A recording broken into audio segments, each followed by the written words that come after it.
Mine says I will 6:30. start putting on my photos in black and white all of a sudden.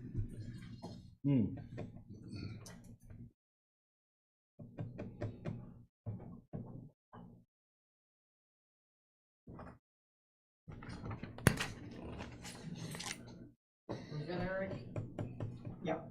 Okay. I'd like to call the meeting to order for the county council meeting for May. Everybody stand, face the flag for the pledge, please. Pledge allegiance to the flag of the United States of America and to the republic for which it stands, one nation, under God, indivisible, with liberty and justice for all. Okay, roll call. Mr. Costello. Here. Mr. Somerville. Here. Ms. Brown. Here.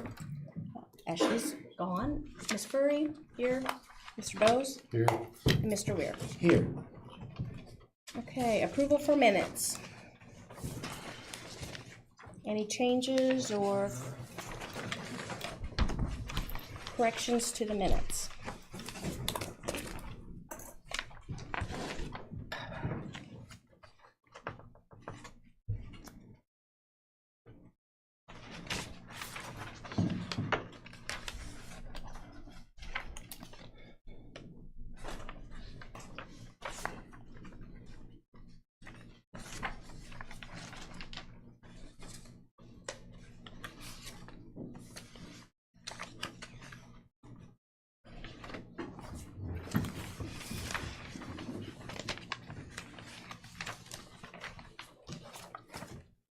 Make a motion to approve the minutes for April 14th. Second. I have a first from Mr. Weir, a second from Mr. Somerville. Call for a vote. All in favor? Aye. Aye. All opposed?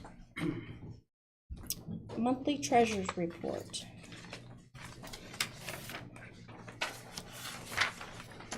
Well, I'm no accounting expert here, but I'd like for someone to double check the figures because I don't know that they're adding up appropriately.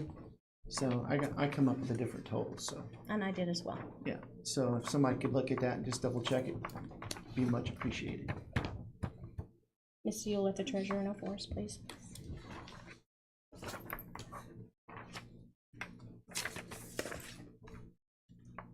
Okay. Anything else on the treasurer's report?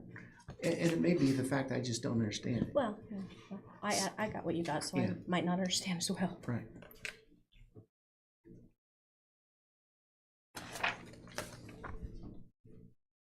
Okay. Who does the treasurer need to report to on that issue? I was gonna ask Misty to check with the treasurer and I'll show her what we found. Okay. Yeah. Thank you.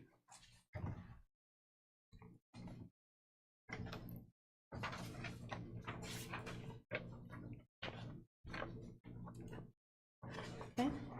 Moving on to additional appropriations. Our first appropriation is from the County General Fair Association. We're asking for $14,000 for additional money to be used to bring 2 events to the fair during the week. Truck and a tractor pull and a concert would be added to the fair schedule. The funds will also be put towards expenses that happen the week of the fair, such as garbage pickup. Is there anyone here that would like to speak on behalf of the fair?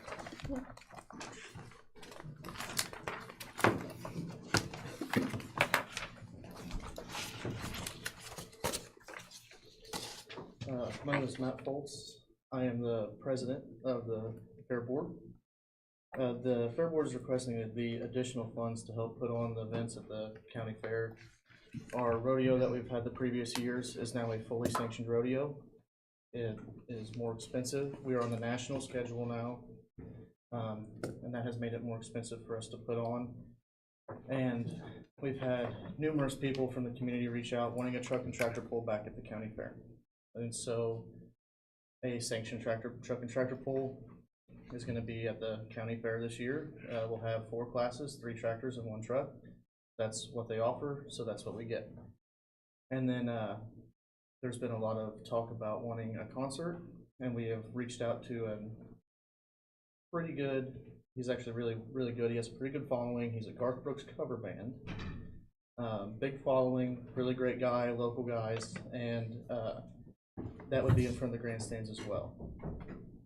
And just overall cost that accrue during the week of a fair continue to go up as cost of everything goes up, normal necessities.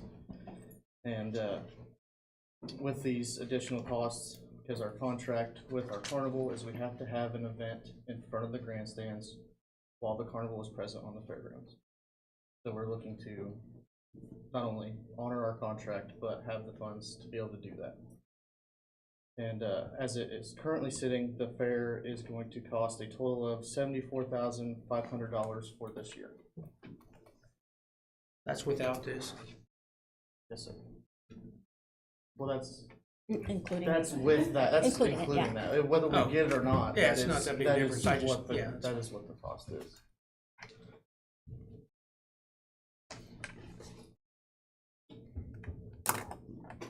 Matthew, what do you think the attendance numbers will be from the public? This so-called to help support this. Well, the truck and tractor pull has always been an incredible event for the county fair. It's never not paid for itself. And with the amount of outreach that we've had from multiple people saying, we want it back, and I think it would be a very good event to have. And as well as the concert, I know that there are multiple people, we want to get use out of the new grandstands. We want use out of the new grandstands. So I think that with the type of band we are electing to bring in, I think the community and even outside of the community would be of good attendance to that. So just as far as sponsors, dollars, is that, are the other sponsors gonna cover 50%, 70%, or what's the county's percentage that we're gonna be covering? So we have sponsors that are sponsoring event, like they can sponsor particular events or they can just sponsor the fair. And we will, if they just sponsor the fair or sponsor the fair board part of it, we allocate that where we need to in order to cover those costs. And then some sponsors elect to sponsor an event. There are like Napa in particular is a sponsor that they decide they want to sponsor the Derby. So they can choose to sponsor an event if they please, but most of our sponsors just sponsor the 4-H fair or the fair board itself. Is the poll like a NTPA sanctioned event, some sort of a? Yes, sir. Yeah. Yes, sir. I think we're going with the ITPA Okay. point system, and then the rodeo as well is now a sanctioned. So the pullers, it's not gonna be just whoever shows up. These is a group of traveling Yes, sir. people that make these events. Yes, It's sir. kind of guaranteed turnout on the. Yes, sir. It'd be people, they're competing for points for a championship, and as well as the rodeo, people competing for points with a championship, so, yes, sir. Does that 14,000 cover the total cost of those two things? Yes, sir. Completely cover the cost of both those events. So what happens to the money for ticket sales? Ticket sales comes back to, the fair board, so with the ticket sales now, we have that's what covers our cost of the event. So we hope we make our ticket sales in order to cover it. So you Make our- reimburse to- the county To break even. for that 14,000 you're saying, or? Not necessarily, no, sir, but if we haven't before, with our allocation that we get already from the county, we haven't reimbursed that in prior years. They did do it one year Yeah. when we gave them extra Yeah. because they Yes, sir. needed it, We and did then they that. did not have an actual event. That was last Fell year. through. Was that last year? or 2 Last years year, ago? we Yeah. got an additional $17,000 that we did not use, and we gave that back to the county. Yeah, I mean, they have to guarantee that they're paying this. Right. They can't say, well, hopefully we'll sell Hopefully enough we tickets sell, to pay for all this and Yes, sir. not be able to. So Right. we've got to make sure that, or they have to make sure rather that it gets funded. But as far as, is that amount, like, I guess some of it will go to a concert, some of it will go to the other event, say 50-50, say. Is that just like some sort of a registration fee with these groups, or does it cover, because is there sponsors that cover things like the equipment to take care of the track? Like if you need a backhoe or something to bring dirt in for the tractor pull, or does that all cover that? Or is that the event, the folks that are putting it on, do they cover all that, or? So we have additional sponsors that provide equipment. and we get that for the entire week of the fair. Okay, The cost in which, like the 14,000 would go to, that is just to put on the event. So say, for example, the truck pull, that covers prize money, sled. and that covers the rental of the sled, Yeah. and the workers to be there.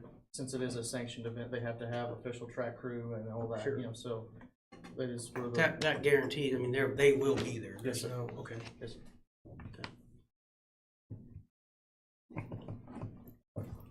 So between the county and sponsors, you collected $60,000 roughly now, you're saying? No, sir. I thought That's- you I said have it our was treasurer- I have our 74,000. I have our treasurer with us here, but County gives 43, right? We have so far 600 sponsors and that's it. Okay, And it's not for lack of trying. sure.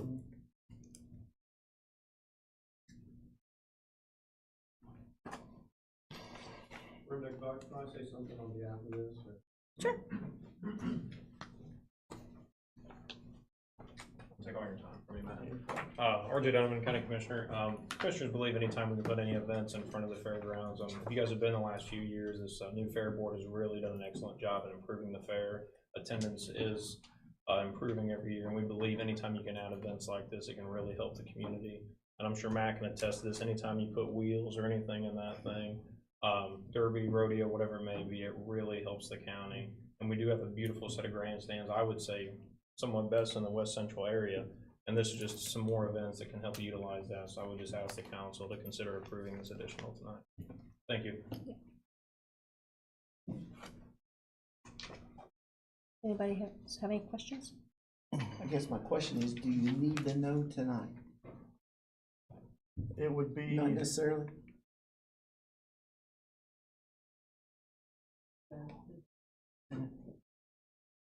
Yeah, but they need some notice. They're gonna need notice, I mean, Well, I mean, you don't want the council to say no the week of the fair, No. then the vendor's already scheduled to come, they got Right. trucks loaded up and everything. There's So So the fair is June, June 14th to the. so really you 1 need month. to know. Yeah, Yeah. you need to know today, I would say. I guess, we can look at what are our options on where can the funds come from? What do we have available for such an event? I'm gonna say everybody's wanting money tonight. Most of That's the why they agenda come here. tonight, so it's, it's tough.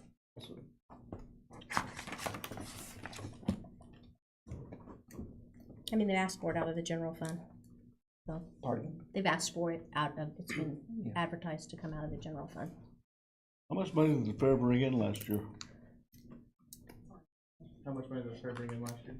I wasn't treasurer last year. I couldn't remember. We're under new leadership, and the new treasurer, the old treasurer hasn't had the documents all transferred over yet. And it's also my first, I'm the new president as well. We're under a new board, so. You're doing a fine job. I'm just wondering where all that money goes. I mean, does it go back into the fairgrounds to do upgrades or? the So we money- don't, not into the fairgrounds, we, by lease, we have it the week before, during, and after, by lease. Cayuga owns it, is that right? Or the park board or whatever? Yeah, Cayuga owns it, we lease it from the park board for the week before, during, and after. We use, a lot of that is for like the week of the fair for cleaning, because we are in charge of it, so we clean all the restrooms, we take all the trash, we have porta potty rentals and all of that, and like anything that breaks, we fix. So electrical has, like anything electrical or anything like that, we have to, as a fair board, have to pay to fix that. The fair is a nonprofit, right? It's a 501c3 or some sort of civic organization or? Yes, sir. All right, can I say something Mhm. real quick? So along with all the money that we use to pay for the grandstand events in the carnival, we also have to allow around $30,000 in expenses. We have to pay for like everything that we said. We have to pay for all the things for upkeep during the fair. So all the money that we make this year from the fair should roll over to next year. Because if we have $74,500 in grandstand events for next year, if you only give us $43,000 and we don't get to keep the profit from this year, we won't have any money to pay for next year's fair. Okay, that's what I was asking. So Where's it go? that's I mean, where all the money goes. It Yes. it rolls over to provide funding for next year, because the only money we get is from the county or the sponsors that we walk around and ask for money. Last year, I doubt we made very much, because when we had the wrestling event, they came and they took all the money, right? We didn't get any profit from that. That was their contract. They provided the show and they took all the profit. For the rodeo, I'm unsure. So we had the rodeo, the wrestling. Yeah, rodeo, wrestling, and derby last year. I'm not sure if we had much else. The motocross was last year. For the wrestling was a weird contract, the way that worked. That's not coming back. But for the rest of the events, we have ticket sales. So that's where the money from last year is going to, the 74.5 we're gonna spend this year. So we just don't, we're trying to provide a good fair, but we just don't have enough this year. And like you said, we have to have something in the grandstand every night. And we're still a little short for grandstands, so we're having volleyball, which is free for us, thankfully. But we just didn't have the funds to have something else on top of what we were already planning. So if you have like the tractor pull, for example, I keep mentioning that because I like tractor pull, but I won't let that influence my decision.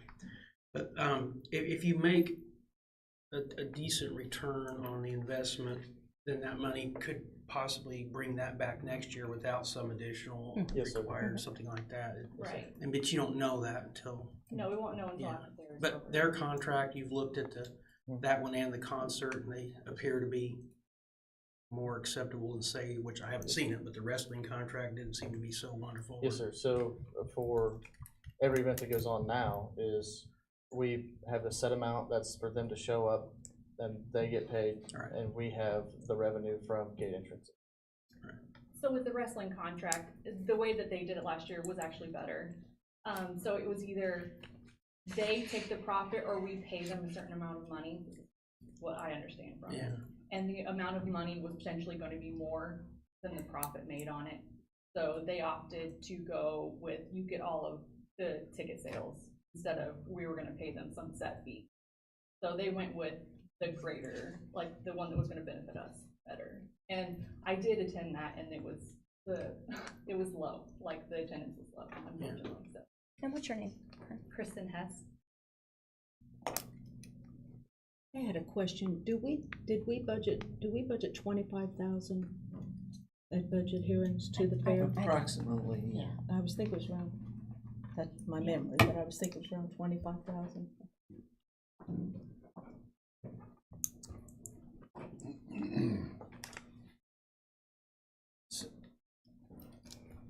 Let's just say that, you know, the total cost of the fair is $50,000 divided by the 15,000 employee, or not employees, but citizens of Vermillion County. Is that right? 15,000? Yes.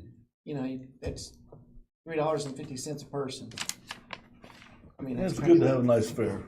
Yeah, it is. I mean, it helps, And it's good for I everybody. would like to have a nice fair. I remember walking around and I mean, I there's was nothing there. Yeah. That's the reason why people don't come back. So And we're, over the years, everybody's done well, is trying to make it better and better.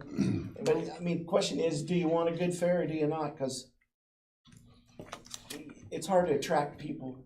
and we're one of the rare fairs that we can't charge a gate entrance. You go to any other fair, you are charged a gate entrance to get onto the grounds. The way our fairgrounds are set up, we don't charge a gate entrance because that's not something you can police. But so it's free to come. We don't get a gate entrance revenue like so many other fairs throughout the state.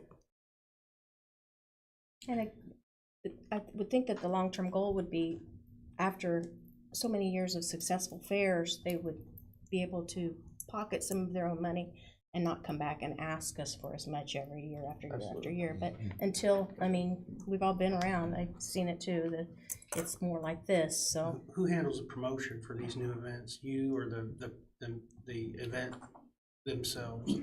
Most of them, all of the big events, they are all promoted within their own entities. Since they are sanctioned events, they have their own posters and everything, and then we also advertise as well on our own right for all of them. Guess the only way that we can,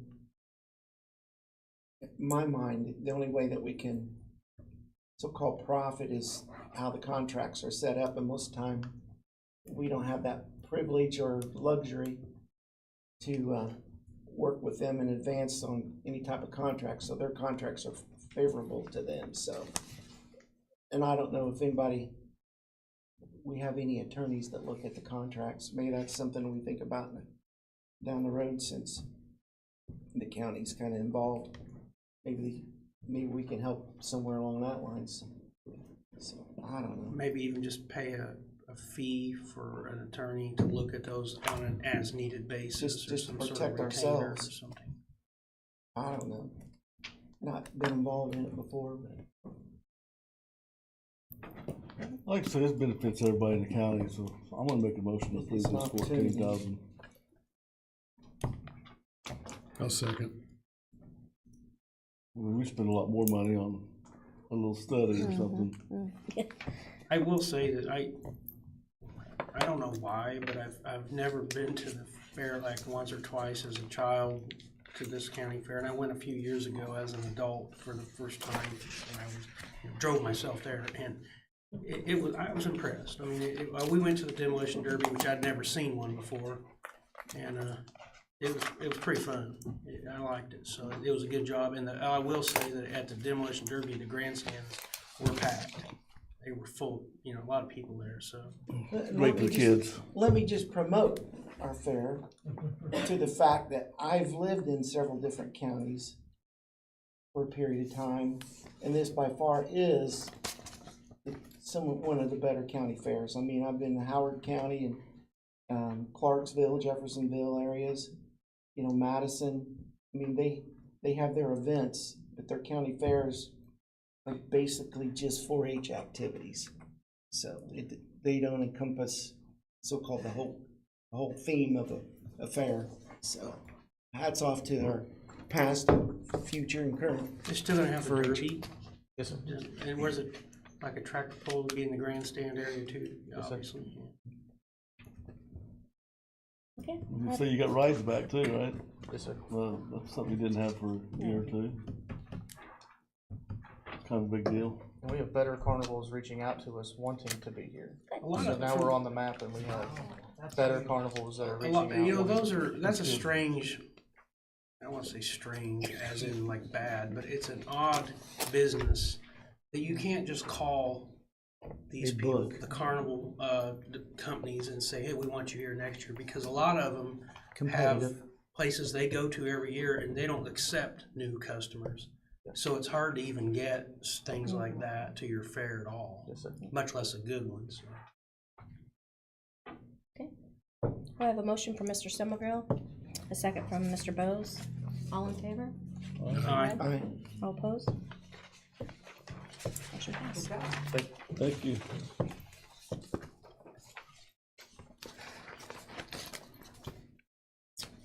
All right. Next in additionals, I have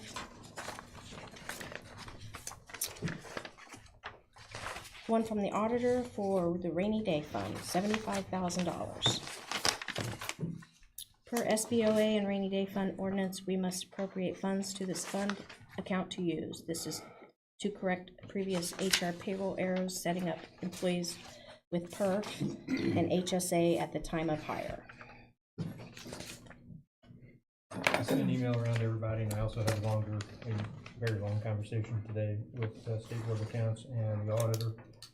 I suggest we go ahead and, I don't know if there's anybody from the public who's here to address this, but go ahead and conduct the public hearing this evening, but table approval of this pending a joint meeting between the commissioners and the council where we can discuss what this money might be used for and how it would be used and to whom it would be paid.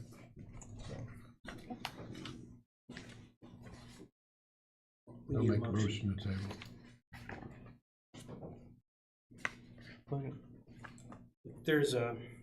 We have a motion and a second in discussion. Is there is this like more information available at this meeting as to Yeah, I what? think- Because a lot of it, I don't even, I think that's part of what we Okay. need to have is meeting with the commissioners, to better talk over what the issue is, what the options are, and how to best address it. So, hopefully we can propose I don't know who all's here, I saw RJ come up. RJ's here. I don't know that we can find a date where everybody can make it. That can be an impediment towards, I mean, there's 10 of you, and that can be tricky. I talked to John Spur last week, Friday, and he and I discussed trying to do this maybe that last week of May or first week of June. That's past graduations and Memorial Day. John was gonna be out of town for a few days there, kind of that second week of June, so we thought maybe a couple days there might be good. And we also were hoping to discuss some economic development matters, because those things need to also be discussed between the council and the commission. as far as SBOA is concerned, they're not really looking to direct this issue, or, I mean, wouldn't it perf be a more, are they gonna be there? No. So we're they're not trying to talk- interested? We'll try and talk to PERF beforehand. I mean, PERF, it's up to us how to handle it. Right. Nobody seems to, you know, it's a decision that has to be made by the county on how to handle this. There's some options. I don't know what all the options are. I know a couple of the options, but I don't know all the options. So I talked to the auditor today about maybe trying to do a call with PERF so I could understand better what all the options are. He's had I a figured call they with would PERF know the about that. options. I mean, Pardon? I figured perf would best know the Yeah, options yeah. of what.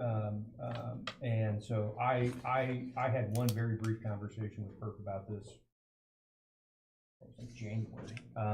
And I've had this happen in other places too, though. So I do think that there are some options. So, but I don't think they'll be there. I don't think State Board will be there. They don't come to meetings. They will next year. I mean, I suppose they're not looking to prevent problems, they're looking for problems that have happened. I guess, I suppose they have some advice, but, I mean, I think everyone I've talked to understands this is a problem, an issue that needs to be fixed. Just a question of how to fix it best. yeah. So, Well, that's what I'm saying, I don't have enough information in front of me here tonight yeah. at all, and even with my very limited understanding of the entire situation, what's the right way to go?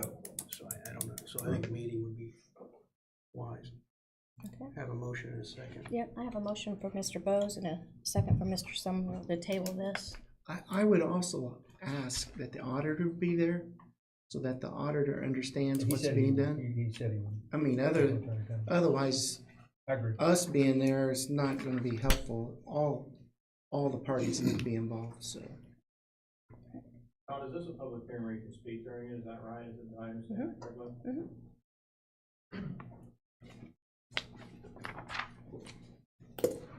RJ Donovan, County Commissioner. Yeah, there are definitely some issues, and these issues have happened in the past. I know your comment about the auditor needs to be there. There were some issues with, as you stated, perf, other accounts. The auditor is the secretary to the commissioners. The commissioners did, handle one of these things on behalf of, or in agreement to, with the State Board of Accounts. And Scott, to your point, if you want to put an email chain together and we can share information via email, I think having a meeting, all 10 of us, is going to be hard to get everybody's schedule together, but I think we'd be open to that. But I think starting with an email chain and putting that information together. I know you mentioned about names of the SPOA, that cannot be brought up whatsoever. These names of these individuals are private and that cannot be discussed publicly or privately. So just want to make that statement. Thank you. I don't think anybody cares about the names. I mean, I know Scott had mentioned about the names in his opening statement, so I want to correct that. I don't know, I haven't heard that from State Board of Accounts. I mean, what everybody's paid by the county is gonna be public record, so. Well, the issues with the employees cannot. Okay, I haven't heard that, Okay. so, but I'll Okay, ask. we'll figure it out. I spoke with the SBO and that's Yep. what they told me. All right, It's a very simple matter, we don't know the answer. The answer exists. We just need to ask the right people the right questions on how to handle it. Yep. Since we don't know, and then handle it is all we gotta do. And we'll make whatever, you know, there are issues that happened years ago. There are issues that have happened today. They're related, but one didn't force the other, so we'll have to, you know, address each of those as needed. And that's all we're gonna do. It's not complicated to me. It's just a matter of knowing, making sure you do the right thing, so.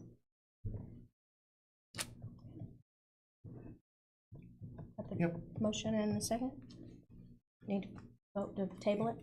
Yep. All in favor? Yes. Aye. Aye. Motion tabled. Okay, the next additional is from the surveyor for $300. This one states it was only budgeted $50 for 2025, had to purchase witness post, see purchase voucher and invoice. I do not have either one of those. I don't know if you guys got them. Oh, thank you. Matt carrying interest on purchase on personal credit card until paid. Is the surveyor here tonight? I am sick. Okay. We got an email earlier today. Okay. saying- We only budgeted $50 for surveyor supplies, No, we budgeted $500. $500. Is this a clerical error? No, I went back and looked. There was $450 that was transferred out of out of that account To where? into equipment maintenance, I believe. So it got moved out, then he needed it. Yeah. We got transferred to what? I don't want to misspeak.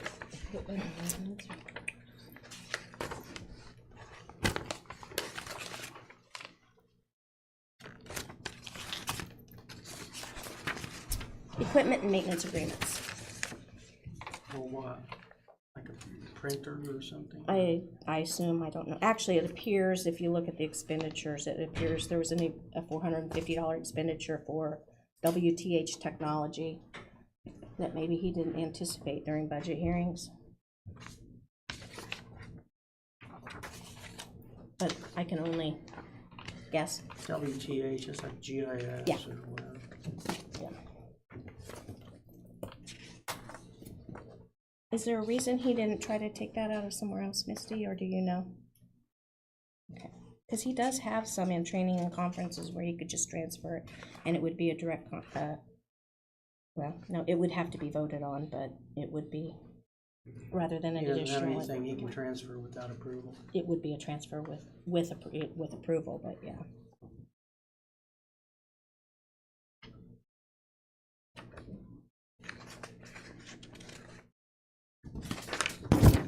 The issue that I have is him putting it on his personal credit card too. I mean, that's a problem, and that's kind of putting the cart before the horse. Exactly.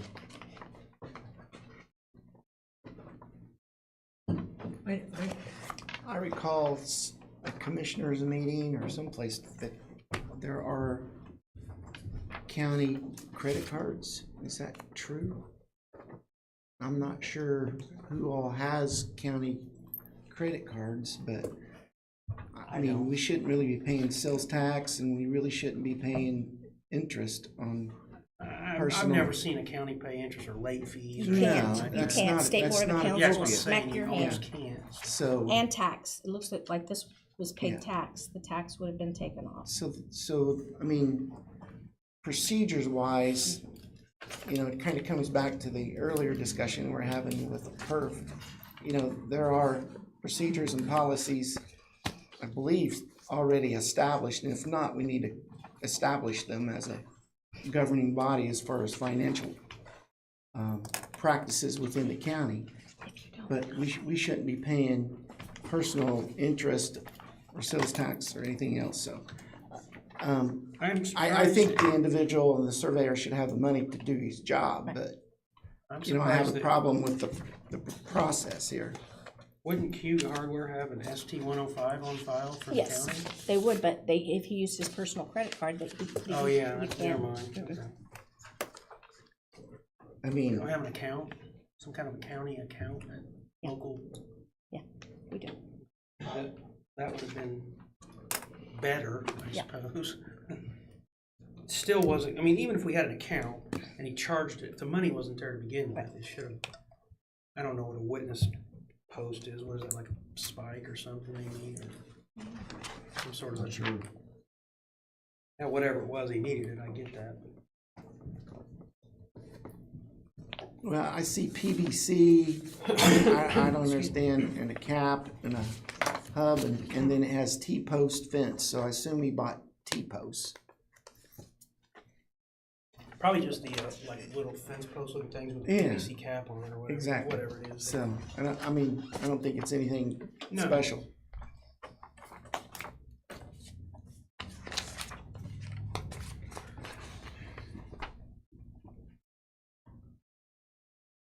So he can transfer out of something else, he just needs to do that. We have to advertise. What, well, he doesn't have to advertise it. No? You don't have to advertise. It, It depends on where you transfer it from.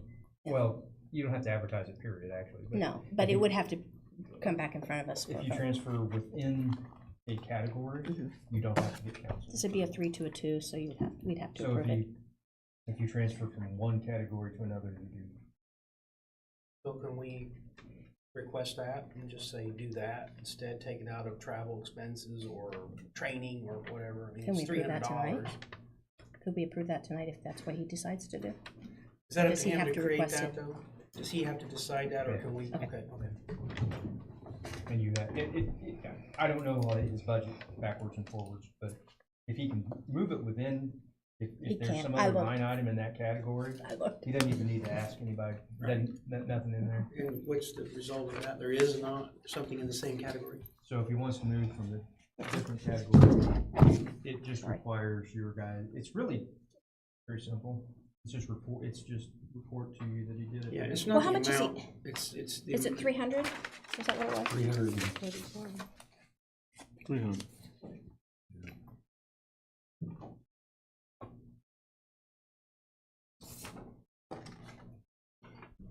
Looks like he's got 433 in office supplies. So he could do a 2 to a 2 without, Now, he may need some like, more. tomorrow. Other stuff, I don't know. But yeah. Well, he there'd could be do time that to for transfer tomorrow. it from something else into office supplies later if you needed to Yeah. do an out of series transfer, but if you can stay within budget, then do that. That's the basic philosophy. Yeah, I mean, it's not the $300, it's can you stay within budget or not, so.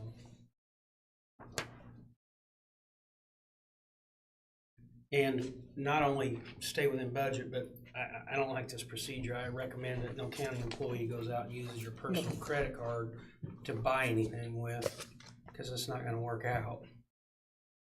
And the tax should be taken off of that, and he should be responsible Yeah, I for mean, that there's tax. taxes involved, there's interest on fees. State board will see that, you know. And Yeah. it's, I don't know, I mean. Been there, done that. He's gotta somehow get a check with his name on it, right, to pay that, I mean, What's that? somehow we have to pay that bill, it's got somebody's name on it that's not us. or the Not me. county, so. If they were to pull this claim, they would see the tax on there, and they would say, he's Right. responsible for We that can't tax. pay it, we can't do it. He could go back and have him put it back on his card and take it off, right? Clean it up. Yeah, I don't know. So do we need to table this until he moves the money, or? We don't need to table this motion, because I mean, as far as I'm concerned, I'm not gonna additionally appropriate it, so it'll come from a transfer. He'll have to make some sort of fill out one of the forms to transfer out a series, and we approve it.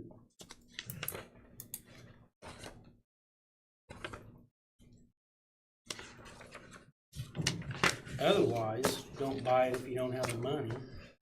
I guess. That's a good lesson. Or talk to, or get somehow purchase it. I mean, if it's an absolute emergency, surely there's a way that, you know. Can we get a list of who has credit cards? It's just RJ and Ron. Ron does have one? Yes. There's the question answered then, because RG, or not, Ron's got a card. He No, should. Ron Donovan, auditor. Oh, okay. Sorry, Excuse I me, apologize. excuse me. Yeah. Credit card thing. RJ Donovan, County Commissioner. At one of our early commissioner meetings this year, we instructed anybody in the county per the bank's request that there not be a shared credit card for any departments. That's right. So the auditor department would have a credit card. The highway department came and asked for one. They have a credit card. The commissioners have a credit card, and that's it. So we've instructed anyone in the past, the old board of commissioners loaned out the commissioner credit card.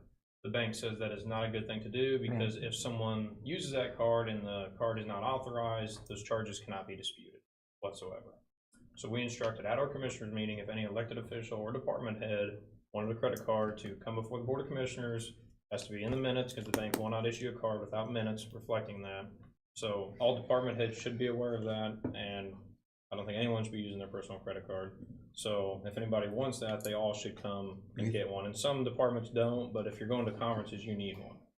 So, and that's what we've instructed them to do. Yeah, and I think you did that in March, if I'm not mistaken. So Jennifer doesn't have one anymore?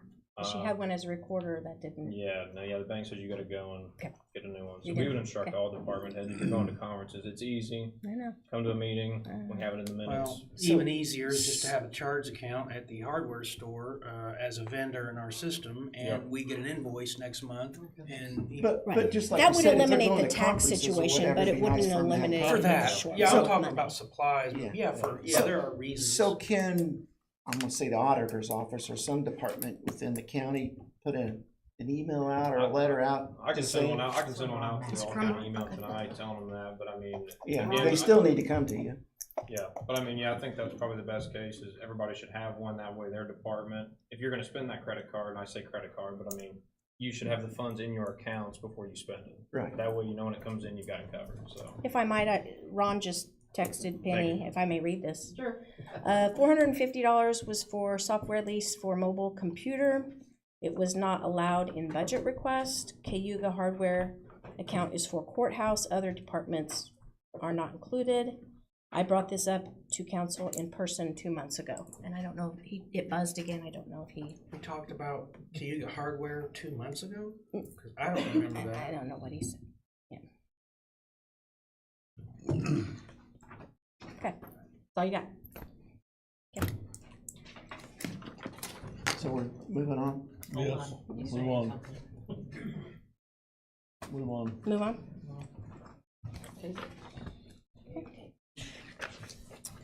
Is there is that, what action are you taking on that? None? None? No motion? No motion, no No motion. motion. You can transfer it out to something else. He also said that he did not ask for the tax that was on the credit card. It was on the bill, I'm sure it but was. he did not put that in the claim. It is on the claim. No, it wasn't supposed to. Okay, It's just 300 even. okay. Just saying. Well, it was, no. Got it.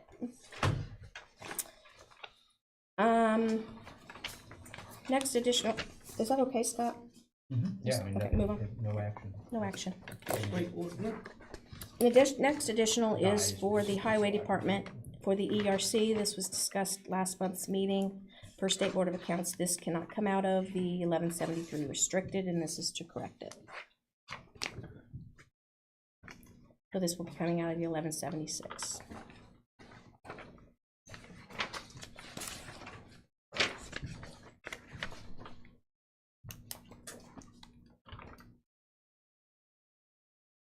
Questions?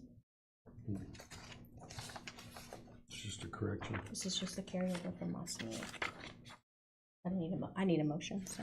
I'll make a motion.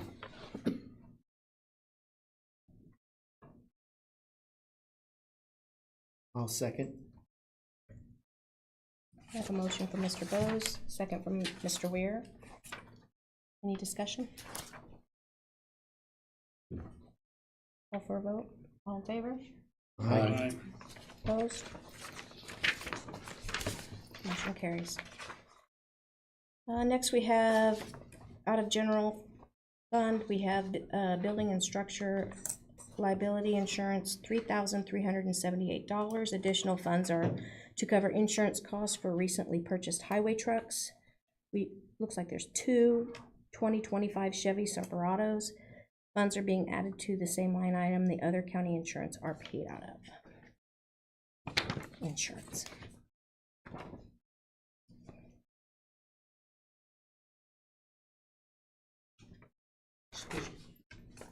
These are like supervisor trucks, Yes, and that's a annual premium for both trucks for the year, I'm assuming, yes. for the remainder of the year, or? Because I don't know if it's. I think he sent something, didn't he? I didn't see anything extra. Too many papers. Like $1,700 to insure pickup. Probably for 12 months.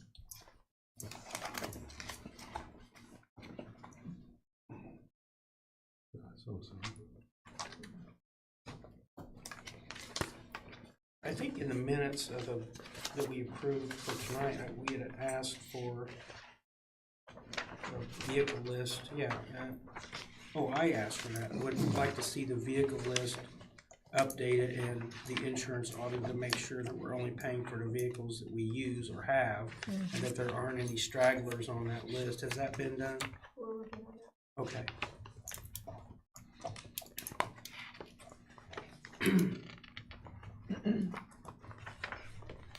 Well, we gotta insure the trucks, so. No, per truck, that would probably seem average.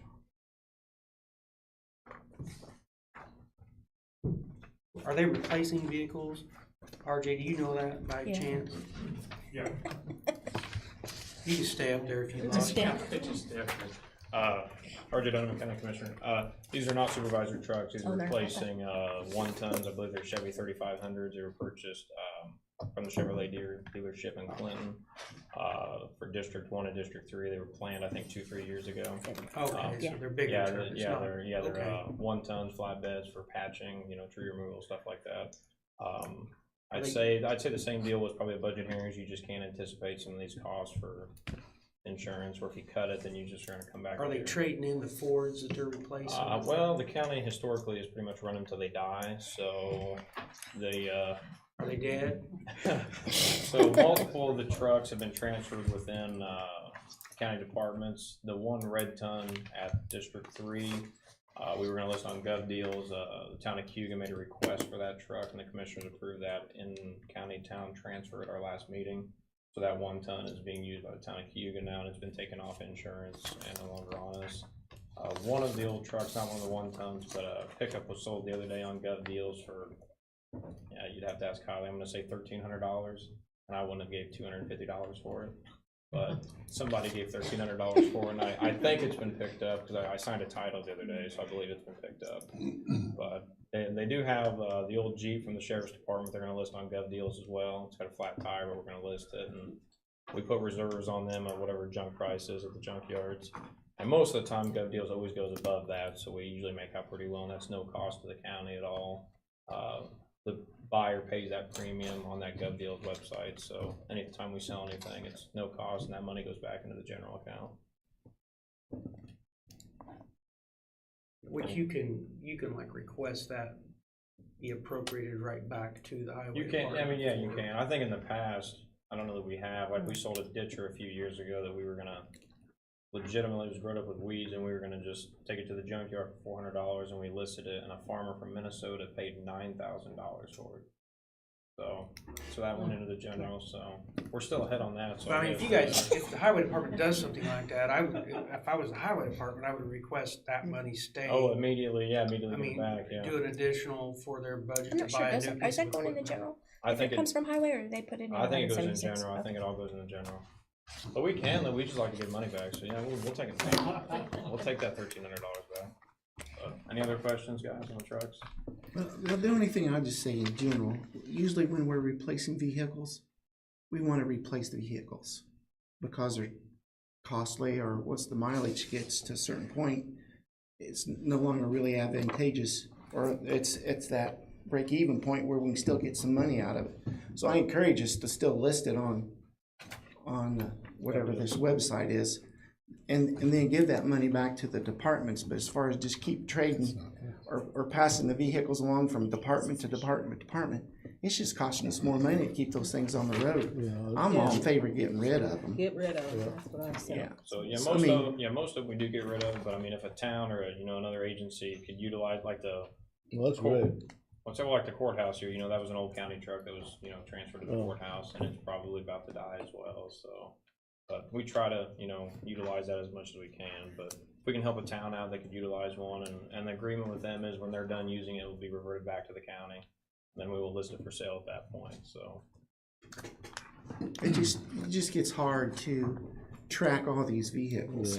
So I would just encourage your commissioners, once we appropriate money to purchase a new vehicle, the ones that's being traded or exchanged for, we need to make sure we put those on the books and sell them to the best of our ability. Yeah, last year there was a list done by George Smith that was provided, and all those were upkept, and then this year we're updating it again, like the red 1-ton was taken off, this old truck was just taken off, and then the Jeep and a couple other vehicles that are still sitting are gonna be sold as well. Do we know how many vehicles that the county actually has? Yeah, George has that document, I don't have it on my person, but The he insurance, has is that what it. you're talking about? Yeah, we have a list for that, yeah, we There's a got lot. it. Mm, And a it's lot. got the make, model, everything, so we have VIN that. numbers, everything. Yeah, we've got it internally, so.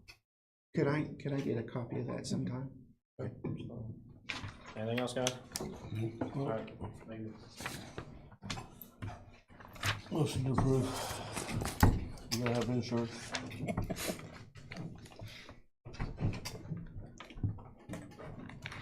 I'll second the motion for the highway department, insurance increase for 2 new vehicles.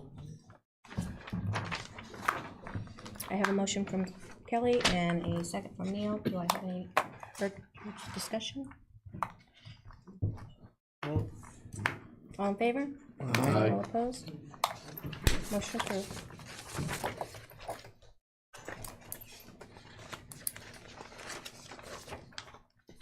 Is that it? Okay. Well, now on to the transfers. We have several transfers that are reporting only. We've transferred some postage from the prosecutor's office to travel.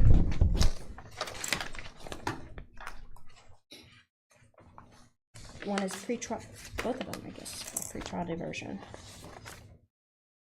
One for 800 and one for 325. What does travel cover? Travel not. It says this is to cover April and May's 2025 investigation travel expenses.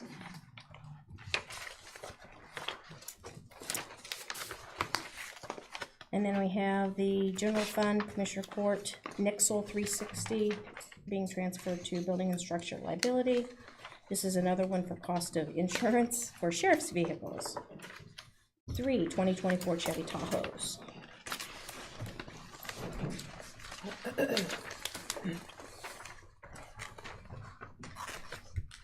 So they added 3 new ones. Yeah, I think there's a couple accidents. So I'm sure that those got removed. The highway department, highway cap, excuse me, $48.99. Highway garage repair, $9,000, capital outlays. To purchase a trailer to haul the roller. The highway department again, highway cap, from District 1 and District 2. Into title and transfer to pay for the 2 trucks and the trailer titling. Highway again, $48.99, Districts 1, 2, and 3. We've got $196.10 total for advertising. This is to pay for the Tribune Star CCMG 2025-1 bid package advertisements. Okay, the next one is a transfer that is not reporting only. Tammy, you want to come up and tell us all about your new purchases? She can probably explain it better than I can. So I've sent you guys the transfer funds. I'm needing to put pretty much $48,000 into the election supplies to cover the bill for our new election machines. I've got the estimate here. It's $140,368.70. I do have $92,791 in my election supplies. and I'm just asking to transfer money from our travel absentee voter, our polling places, our printing other than office supplies, publication of legal notices, and I thought I had one more. Precinct board. Precinct board poll workers. And those total 48,000, and I can put that with the 92 to get the total that we need to have to purchase our new election machines. And they did, by me coming to you guys now, they are saving us on tariffs. Because if we didn't do it, if we didn't move money now, it was gonna be $70 per machine on top of what they've already given me. So I told them, I'm moving money, and they said, okay, well, we won't change it then. Are these new machines mandatory? No, they're just better machines. Machines are old that we have, and the new ones will have color. So when you're voting, click on the button you want next to the person's name that you want, and it's color coded. So it will be easier for people to see. How many machines? 50. 50. Have you got your polling places? Are you still working on that? We actually have a public meeting on the 19th. That'll be our second public meeting, and then we'll be good to go for our vote centers. Are all the machines like I vote in Fairview Park? Are those county machines? They're all county Yeah, machines, they're all yes. okay. So Yes. they're You said there's 50 of them? Yep, 70 last year. Really? 70 during a presidential election, and then 50 that we keep here. Wow. I will say the ones we have now are kind of clunky. They're kind of weird to use, and Yeah, I don't know. they're getting pretty old, because I think they were purchased back I don't mean they don't work, but they're just kind of odd too. 17 maybe, Yeah, that sounds right. somewhere about right. I think it was Amy's first term. Yeah, I think you're right. Because I trained on, and it's been that long. Yeah. Yeah, I did. They're old. Yeah, I mean they're not bad shape or they don't work or something like that. I mean they just the screens are kind of like There's new and better monochrome. technology out there. Like Yeah. a Commodore 64 or something. Right. Cheap. Well, if you recall, we budget this every year just to keep it in there. Right. Not to confuse us for budgets. So it's in there and it's not going to be used, so. Right, and that, everything that I'm asking, I'm just asking for it to move from my budget Right, to the other line item. So if there's a motion to be made, I'm gonna Yes, make the please. motion. So, because I think it's a good thing to do. No second. Okay, I have a motion from Mr. Weir, second from Mr. Bose. Any other discussion? Call for a vote. All in favor? Aye. All opposed? Thank you. Happy voting.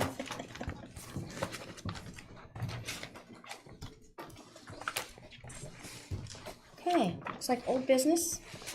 We have none. Let's move on to the new business. Right, Scott, I'm going to ask your help on this.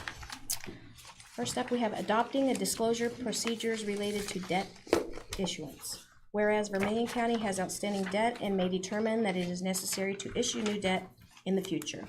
Whereas SEC Rule 15C2-12 requires that the county make continuing disclosures of certain financial matters that may impact any outstanding debt, and whereas the county's financial advisors have recommended the county adopt procedures concerning the making of said disclosures. Be it therefore resolved by the Vermillion County Council that 1, the attached operating procedures for preparing and updating disclosures be and hereby is adopted and shall be followed by the county in fulfilling its obligations to evaluate and determine the necessity of making any continuing disclosures, making any disclosures that are required, or in preparing any official statements in connection with the issuance of new debt.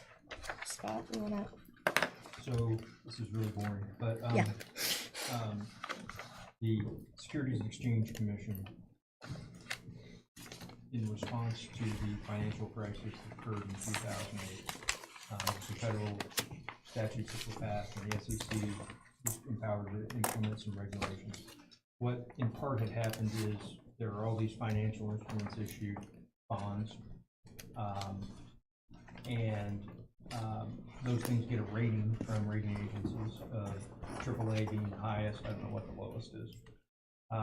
And people buy these things, and then people trade them, you know, they sell, they resell them, there's a whole market for all this stuff. What was happening is these things were being rated, and then events would happen that would have caused that rating to be less, right? So maybe it came out and it was AA, but the company that issued that, or the governmental entity that issued that debt, had some sort of financial problem, and now the risk is a lot higher with that debt because there's signs that this entity is struggling. And so, but people, you didn't know that. You got a rating, and what your rating was when you got it was your rating. So the SEC implemented these rules that say if you have outstanding debt that is publicly traded, you have to report certain, you have to disclose certain adverse financial occurrences. If you default on a payment, if you get an audit that says we are concerned about your financial well-being, that kind of stuff. It's esoteric stuff, but so we are required, if we were to default on a payment, we're required to report that through a system called EMA, which stands for electronic something, that goes to Wall Street. So this is a policy that says we will review our financials every year to determine whether we have anything we have to report. I don't think we will, but we still have a couple months left before we have to do it. If we do have something to report, we will report it. If we don't have anything to report, we'll know we went through the process and checked boxes and said we don't have anything to report. This also is important if we are going to issue, and I don't know that there's any plans to issue any more debt. I know of none, but the 2 times we've gone through debt issuance in the past few years, we go through this process of being rated by. Okay, time's up. Is that over? Yeah. Must have something to report. Our credit score. We go through this rating process with rating, we've done it with S&P, and they ask, do you have a policy like this? This is a little bit like having internal controls for state board of accounts. They like to say, oh, you have an ordinance that, or you have a policy on continuing disclosures. That's good. So it would also probably be a benefit to us if and when we ever issue any more debt that would be publicly traded, which who knows. So it's a minor thing. Baker Tilly actually had suggested this when we went through the rating for the Elanco bonds last year, that we should do this. And so they sent it to me a few weeks ago, and I said, yeah, it doesn't cost us anything, so let's do it, and let's make sure that we're compliant with all the SEC rules. So that's what the policy is. Like a matter of formality for just having it. It's common. So I need a motion on this? Yeah. I'll make a motion to. I'll second the motion. I have a motion from Mr. Costello, a second from Mr. Weir. Any discussion? Yeah. What month of the year will we? I think you have to report anything. It's either June 1st or July 1st. Okay. Who does that?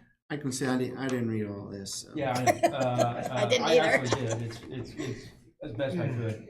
I was going to talk to. I'm going to see. Well, I actually can't make it now. I'm the guy who we worked with on these Andy Mountains from Baker Tilly. He's going to be in the county Wednesday to give. We have to do this annual TIP report, and so he's going to be here to do that. I can't be there. I have a conflict, but I was going to ask him about maybe setting up something with the auditor sometime, you know, in the next few weeks, so we could go through their questions. They have like a compliance person. It's have you missed any payments this year? Have you got, I don't know, you know, have you? Series of questions. It's a series of questions that we would go through and answer. Or if we don't know the answers, we look up the answers and we respond to them. then then they would make a record showing that we went through this process and we didn't have anything to report, or if we do have something to report, we would have to report it. I don't know of anything that we would have to report, but it's going through the process just to make sure you're compliant. Because if you fail to report something, that's even worse than reporting it, you know what I mean? So, and we do have, we have the jail bonds, we have the Elanco bonds, and those are, out there. So it would help us, again, it shouldn't be a big deal. It's something that we can pay for from the bonds themselves. We have money to do it. It's not a lot for Baker Tilly's time, but it's they have compliance people who will walk through this with us. I've gone through it, and Brenda has too. It's pretty boring. Yeah, Duke had a series of things like this we had to do annually for a few years due to all the other issues. Yeah. So it's good to do that review. It is. So, I mean, you find things that you forget about. It is always. Or as people change hands. Yes. And that's the idea is, we may know to do this, but is the next group going to know these bonds? Exactly. 8 years from now or whatever, yeah. These procedures, they're county procedures. Right. That are procedures all That departments we must. it's really just mainly going to be the auditor. Well, that's, yeah. Yeah. But the auditor will be signatory to it by attesting to it. And there's a spot on there for him to sign where he received this. You only have to report anything over $1 million, but if we issue any new debt, we might have to, update our stuff. But, okay. So if we borrow a little bit of money, if we buy new vehicles or something, we wouldn't necessarily have on that. It's big stuff. But the county went, I don't know, decades without any issuance of debt. Now we have some. And you never know, there could be some other project that comes through, and we need to issue debt. Like the Elanco debt is debt we issued, but we're really not paying it, but it's under our name, so that counts. Any other questions? All in favor? Aye. All opposed? Motion carries. Okay, next up is Judge Chris Reed requesting the position back in the circuit court.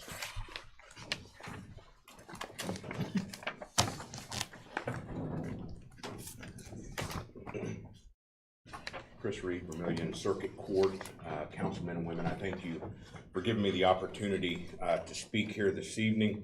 I will say that I have brought with me my court reporter, Lane Grant, and my assistant court reporter, Samantha Smith. They, as with most offices, keep things moving behind the scenes. So if we have questions or you have any questions from them, they will be more than willing to answer the questions. I will say before I get started, there was a packet that I had provided to the auditor that I think everybody got a look. It was kind of a summary. I can go more into depth and answer more questions as we go throughout this. One of the things, I guess I've been in the practice of law too long because I start calling my attachments exhibits. And I guess you've been in the prosecution too long when you label them exhibit 1 and instead of exhibit A or B. So pardon that aspect, but that's the way that I've labeled the attachments in this as we go forward. I'll also say in this, everything is number driven, okay? I can't fudge the numbers. The numbers we have to, as a court, and all courts in the state of Indiana, have to report numbers. We have quarterly numbers we have to report, and we have annual numbers we have to report. So the numbers that you're seeing and the numbers that were attached, those numbers are specifically from the Supreme Court, and all of that, without boring you, without going into it, all that goes into determination of whether you get another court, whether you need more help from the Supreme Court as far as a magistrate, whether you need a referee. Matter of fact, I'll draw an analogy with Vigo County. Vigo County just got a new magistrate due to the numbers. So all of those numbers, we're required to report them. And believe me, Chief Justice Loretta Rush will call you if you do not report those numbers, as she stated in the training that we went through. So the thing is, in addressing the position, this was a position that was in essence defunded during the last or for this year. The individual that filled that position, the fourth position, was quit. Okay, it wasn't that that position was terminated for any reason as far as other than that individual just quit due to the circumstances within the court at that period of time. And that was approximately May 1st of 2024 when she did quit. Now, the job under the circumstances was never eliminated. It still shows up on the budget as far as what's listed in Exhibit 1. It still shows up as a position. It was just defunded. It was said that that position was not needed during the last budget hearing. I will say that that position was not eliminated because of the lack of work. Okay, that position was not done away with by the previous administration. That position was just never refilled. And part of the reason that that position was never refilled is because the workload of the court and the amount of work that the court was turning out decreased significantly after that period of time. And my court staff can speak to that. The number of hearings went down. The number of stuff that they had to do went down, and I'll touch on that here in just a second as far as what goes on in the court. What you see on TV when you see court is the fluff of it. The main thing goes on behind the scenes, and a majority of the time is spent there. But so at that period of time, there was no push to refill that position or to fund that position. And Lane and Sam, am I wrong in saying that during that period of time, from the time that that fourth position dropped off until the beginning of the year, the workload was substantially less than what it is now? Okay. And I'll talk about that. The Exhibit 2 in this, there's been a trend in the cases, and I went back, and as I say the numbers, I went back 10 years to the numbers from the Supreme Court, which is reported, which is required to be reported. And there's a trend in the cases in Vermilion County Circuit Court, and I'll go through this. I didn't list all those in there just for simply the amount of space, and I didn't want to bog you down with what I had. Over the last 10 years, the number of cases being resolved within the court has gone down as far as cases being disposed of is what I should say. Disposed of cases in 2014 by the Supreme Court. That was, and I'm going back multiple judges, back to Judge Stingel, because he was still on the bench in 2014.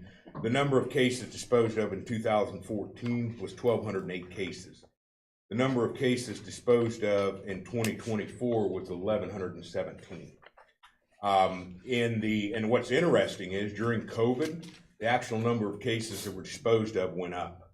The cases that were disposed of last year was down over 200 from the period of time when COVID was at its worst. So and I say that because it shows that the cases being disposed of was going down while the number of cases that were being carried over and not being resolved was going up. What we call carryover cases, and you can see there they talk about those briefly but so you don't have to read down through all the other numbers.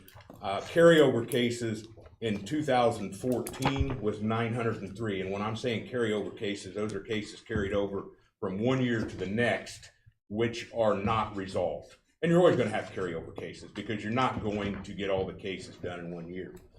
The carryover cases for 2024 was 2,150 cases that were carried over. That's the backlog that I have to deal with. Those cases are cases that have continued to have been either kicked down the road or the resolution has not taken place. Some of the cases are old cases back as in 2018, 2019 cases. So and that trend has steadily increased. 2023 was 1,986 carryover. 2022 was 1,802, and I can go down through, and I'm not going to bore you with all the numbers. Now, and in addition, and I give you this information to show two things. One, that the amount of work within the court is going up, and two, in order to keep up with that and keep cases resolved, I have to keep moving and increasing the pace, which creates more work. In this, the total cases before the court, the circuit court, the total number of cases before the court in 2024 was 3,329 cases. That was up from 2014, which was 2,112 cases. That kind of gives you an idea, and as I said, I give you those numbers to assist you in understanding where we're at.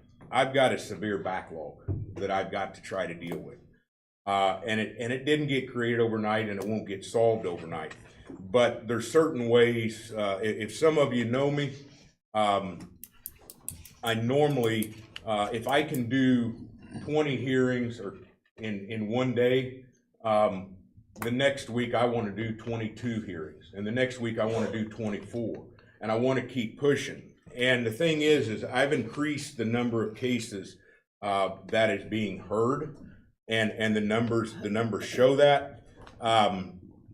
Normally and just to give you a brief background, Wednesdays is our busy criminal docket. Wednesday before last, I was on the bench 6.5 hours.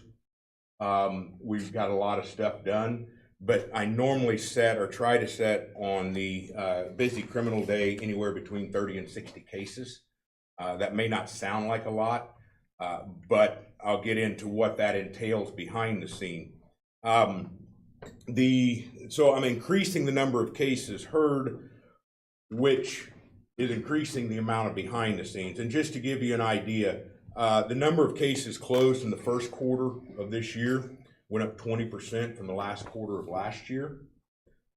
Since April 1st, which they do it on the quarters, the first 3 months, and then I don't have the second quarter yet because we're not through the second quarter yet.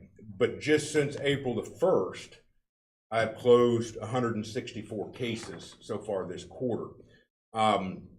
So the trend is up, and the reason for that is I am requiring my staff to schedule more hearings because I've got to get rid of the backlog. I can't keep that backlog and keep going, because one of the things is the general public, if they can't get into court in a timely manner, then they're upset all the way around.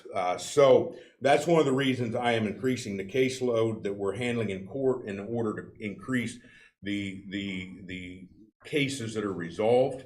And for the first time that I've seen in this report, from April 1st through today, or through last Friday, we've actually closed out more cases than have been filed. So we're actually starting to see a turn in the opposite direction as far as getting working on the backlog. Now, the court, as I said earlier and I alluded to, what goes on in court is kind of like a new car on a showroom floor. When you look at that new car, you see the new car, and that's the neat stuff. But what you don't see is the hundreds of hours that go on behind the scene in building that car and getting it to the showroom floor. I kind of use that analogy because when we're in court and we switch back and forth, I guess if you had to break them up, Sam would be considered the civil, Lane would be considered the criminal, but due to the increase in the amount of what we're doing, they're both doing both now. And under the circumstances, one of those is because of the criminal docket that we're handling and what goes on with that. Just an example, if we go into court and we do a plea agreement or a case is resolved by a plea, that kicks into effect what we call a judgment of conviction. That judgment of conviction has certain programming software that all the stuff has to be entered into. At a minimum, if that JOC, judgment of conviction, goes smoothly, at a minimum, it takes a half an hour to take care of that. The other day, somebody was timing me in court and I can do a change of plea in 10 minutes. So what goes on out on the bench in the change of plea creates at a minimum a half an hour work behind the scenes. Now, last Wednesday, I think in the afternoon, we closed out 15, just in the afternoon, we closed out 15 cases, which resulted in judgment of convictions. That takes one person in the office, 7.5 hours, uninterrupted whatsoever, uninterrupted time to complete that JOC. That's not to mention the other aspects that go on as far as the ones that don't get resolved. You still have to enter, each one of them has to go in. And if you look at exhibits 4 and 5, I just throw them in as an example of, we think that when we get done in court, or you think when we get done in court, everything's done, fine, dandy. If you don't have a judgment of conviction, which takes a minimum of a half an hour, if you look at exhibit 4 and 5, these are just 2 cases I picked out. If you look at the date and the entries on that, well, like there's a half a page, a little over half a page on exhibit 4 of entries that has to be done by my court staff for February the 28th, 2025. And this is manually entered, okay? It's not recorded and automatically goes into the system. That has to be manually entered, and the 28th goes on over to the next day. So a case that is started on February 24th with a new case, by the time we get to, let's see, April the 21st, we've got approximately 5.5 pages, if you take out the heading and everything, of just stuff that has to be entered by court staff on one hearing.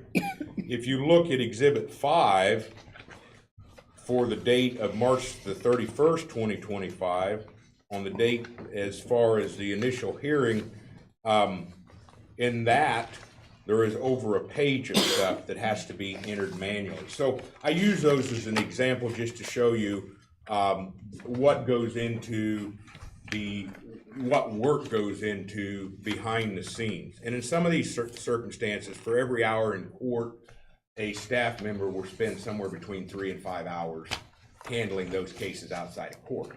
They've got to do the orders, they've got to make the CCS and docket entries, they've got to do the JOCs. Now, that's just the stuff coming from court. Mind you that we have over 3,000 cases that there are filings in, pleadings in, motions in, that come before them that are either sent to me or handled with a preliminary order or a form order that they also have to do.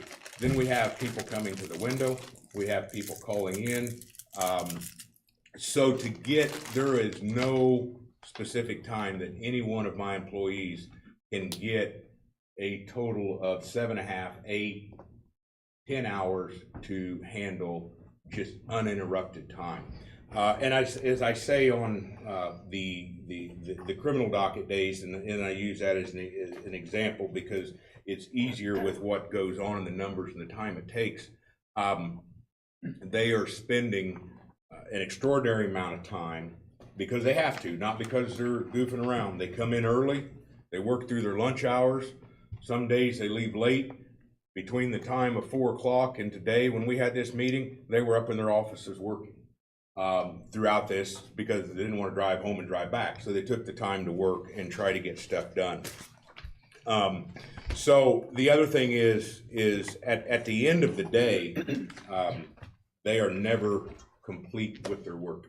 However, the backlog, just as an example, when a JOC entered and somebody is going to the Indiana Department of Corrections, the sheriff has 5 days to get them to the Indiana Department of Corrections.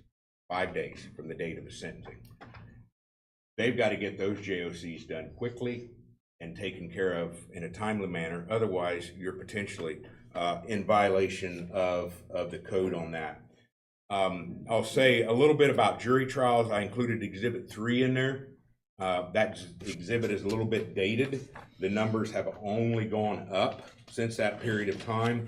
I know that the period of time set in there was April. I know we're through the April hearings, but we're already sitting trials in October in this matter. If you look at, and Trina handles a lot of, Trina Francis, she is not here this evening. It was her husband's birthday, and I told her that family comes first and she needed to go to the birthday.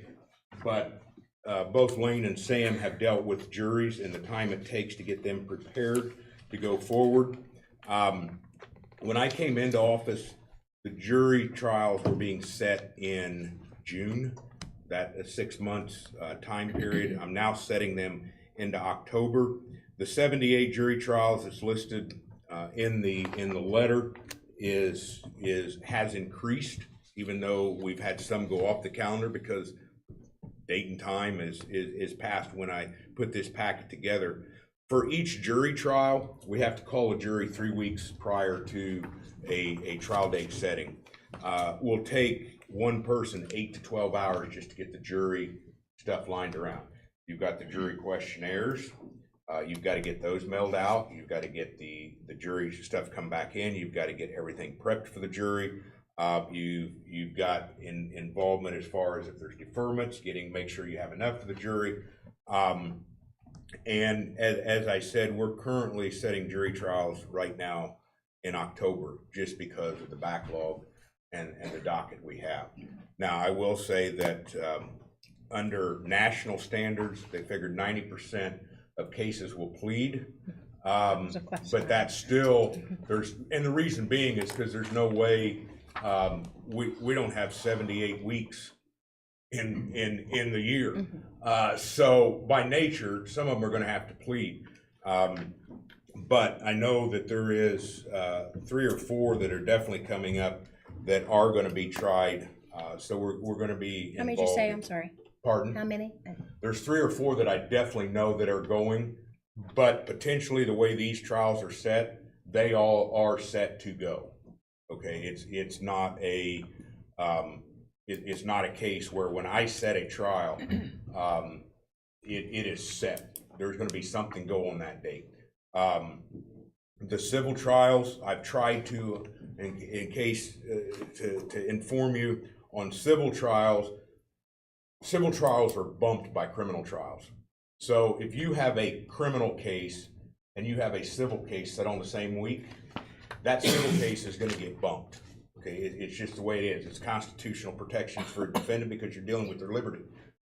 It's going to get bumped. So what I've tried to start doing, and with the assistance, and you can kind of see on Exhibit 3, I've tried to start setting civil trials on the off week for criminal trials so I can get those backlogs taken care of. I had one the other day it's coming up on 10 years old on a civil case. That shouldn't be happening. That shouldn't be that way. I understand that some of it is attorneys doing that or continuing it, but other times it's continued due to court calendar congestion, meaning there's another case that's bumping it out. I will say this, I wouldn't be standing here this evening if I didn't need this position funded. I wouldn't be standing here this evening if I didn't believe that it will make a difference, that if I didn't believe that it would increase the productivity. At this period of time, I'm trying to increase the productivity, but I can tell you right now, I don't want to lose the staff that I have, and you can only load so much on somebody. I'll run court on Saturday if need be, but I'm not going to do that to my staff, and I don't want to lose them. And right now, in case you haven't heard of the news, Vigo County just got a significant increase for their court staff in salaries through a mandate, significantly more than what is being paid in surrounding counties here for less work. I don't want to lose Lane. I don't want to lose Sam. I don't want to lose Trina. And I believe that if I continue to do what needs to be done to get this docket under control, I'm going to run them off, and I don't want that to happen. And so under those circumstances, that's kind of, I mean, that's where I'm at in this. You know, the other thing is, and Tammy's gonna speak here in a minute, I'm not gonna take any of her time, but the courts work closely with the clerk's office. I can't function without the clerk's office can't function without the court, okay? If I'm increasing the caseload and increasing the productivity, that is also a direct increase on the clerk's office. So, and I'll let Tammy talk about that, but it's one of the reasons that Tammy is here this evening too, because she's seeing the increase in the amount of output from the court, and that is also affecting their jobs in their office. So, questions? I'm open to any of them as far as thoughts, ideas, concerns, complaints, questions about where the numbers come from, so on and so forth, and So I can supply that. So do we know the root cause of all these carryovers? I mean, Lack of productivity. I mean, I'll be very straightforward. Less than stellar work ethic. Okay. Kicking stuff down the road, not holding attorneys to the fire. Okay, I'll tell you this, and you may hear it from some of them. When I have an attorney that's filed for 3 or 4 continuances in the case and comes back to me and says they want another continuance in the case, I'm denying the dang continuance. If you say you want a trial, and at all possible, if there's not one that bumps you by the statute, we're going to have a trial. So the thing is you can either kick the problem further down the road and continue to increase the backlog, or you can deal with it. And I've chose to deal with it. And so, you know, I had an attorney that was not too happy today because all of a sudden he had a conflict with a hearing just because the type of hearing had changed from a change of plea to a pretrial conference. He'd already scheduled to be here. And he all of a sudden had a conflict with a hearing in another county. Well, some way he was double booked. I didn't grant the continuance. So my thing is I think to answer your question, attorneys have been allowed to run the court schedule and the court docket instead of the court running the court schedule and the court docket. So I think there has been, and just as an example, so you can see new filings have held pretty well steady. Okay, so some people might say, well, it's the number of filings that's going up, and that's increasing in the backlog and stuff like that. 2014, 1,332 new filings. It's both civil and criminal. And when I speak of these numbers, it includes civil. And I broke it down even more if you want to know numbers on criminal and civil and everything like that. 2024, 1,320 cases. So less cases, new cases were filed in 2024 than there was in 2014. We've seen a slight increase in 2017, 2018 of new cases being filed. But if you look at the other numbers, they don't jive. So the number of new cases being filed is not a direct reflection of the carryover cases. The direct reflection of the carryover cases is not getting the cases resolved or disposed of in a quick manner. Now there's some cases that do take longer. I mean, I understand that. But there's cases out there that are old cases that it's not uncommon in front of the court to have a case come up from 2020, 2019, 2018. Now I did do one the other day on a trust that was a 1959 case. Now that was a trust. So but that's the oldest case I've seen. But I do have cases. I was handling a collection case the other day from 2010. So let me make sure I got this right. In 2014, it was 1,332 new filings. Yep. And in 24, it was 1,320. So there's not a lot of difference in 10 years. There's not. The issue is the carryover cases. The issue is not getting the cases resolved. Hypothetical. Yep. You get all this cleared up. What are you going to do with this person? Well, That's something we'll deal with at that period of time. I'm just, but this you is, do, I mean, I'm just speaking on behalf as, Yeah. as business owner. The main thing, the main expenses, we've talked about both of them tonight, are vehicles and employees. Yeah. You need the staff, I understand that. Yeah. But those are the two most expensive things that the county pays for. So they have to be looked at with total due diligence of taxpayer money. And the thing is to answer your question, it didn't get this way overnight. Right. It's not going to be fixed overnight. Right. The thing is the cases, and just as an example, in 2019, 2020, new cases went up 50 on one side or the other, 1,500 cases, new cases that were filed. Some of that is, it just depends on the year, but under the circumstances, this, and I will continue to increase the docket. I don't have a crystal ball and say in 2029, I'm gonna have everything under control, and I'm gonna have employees sitting around twiddling their thumbs.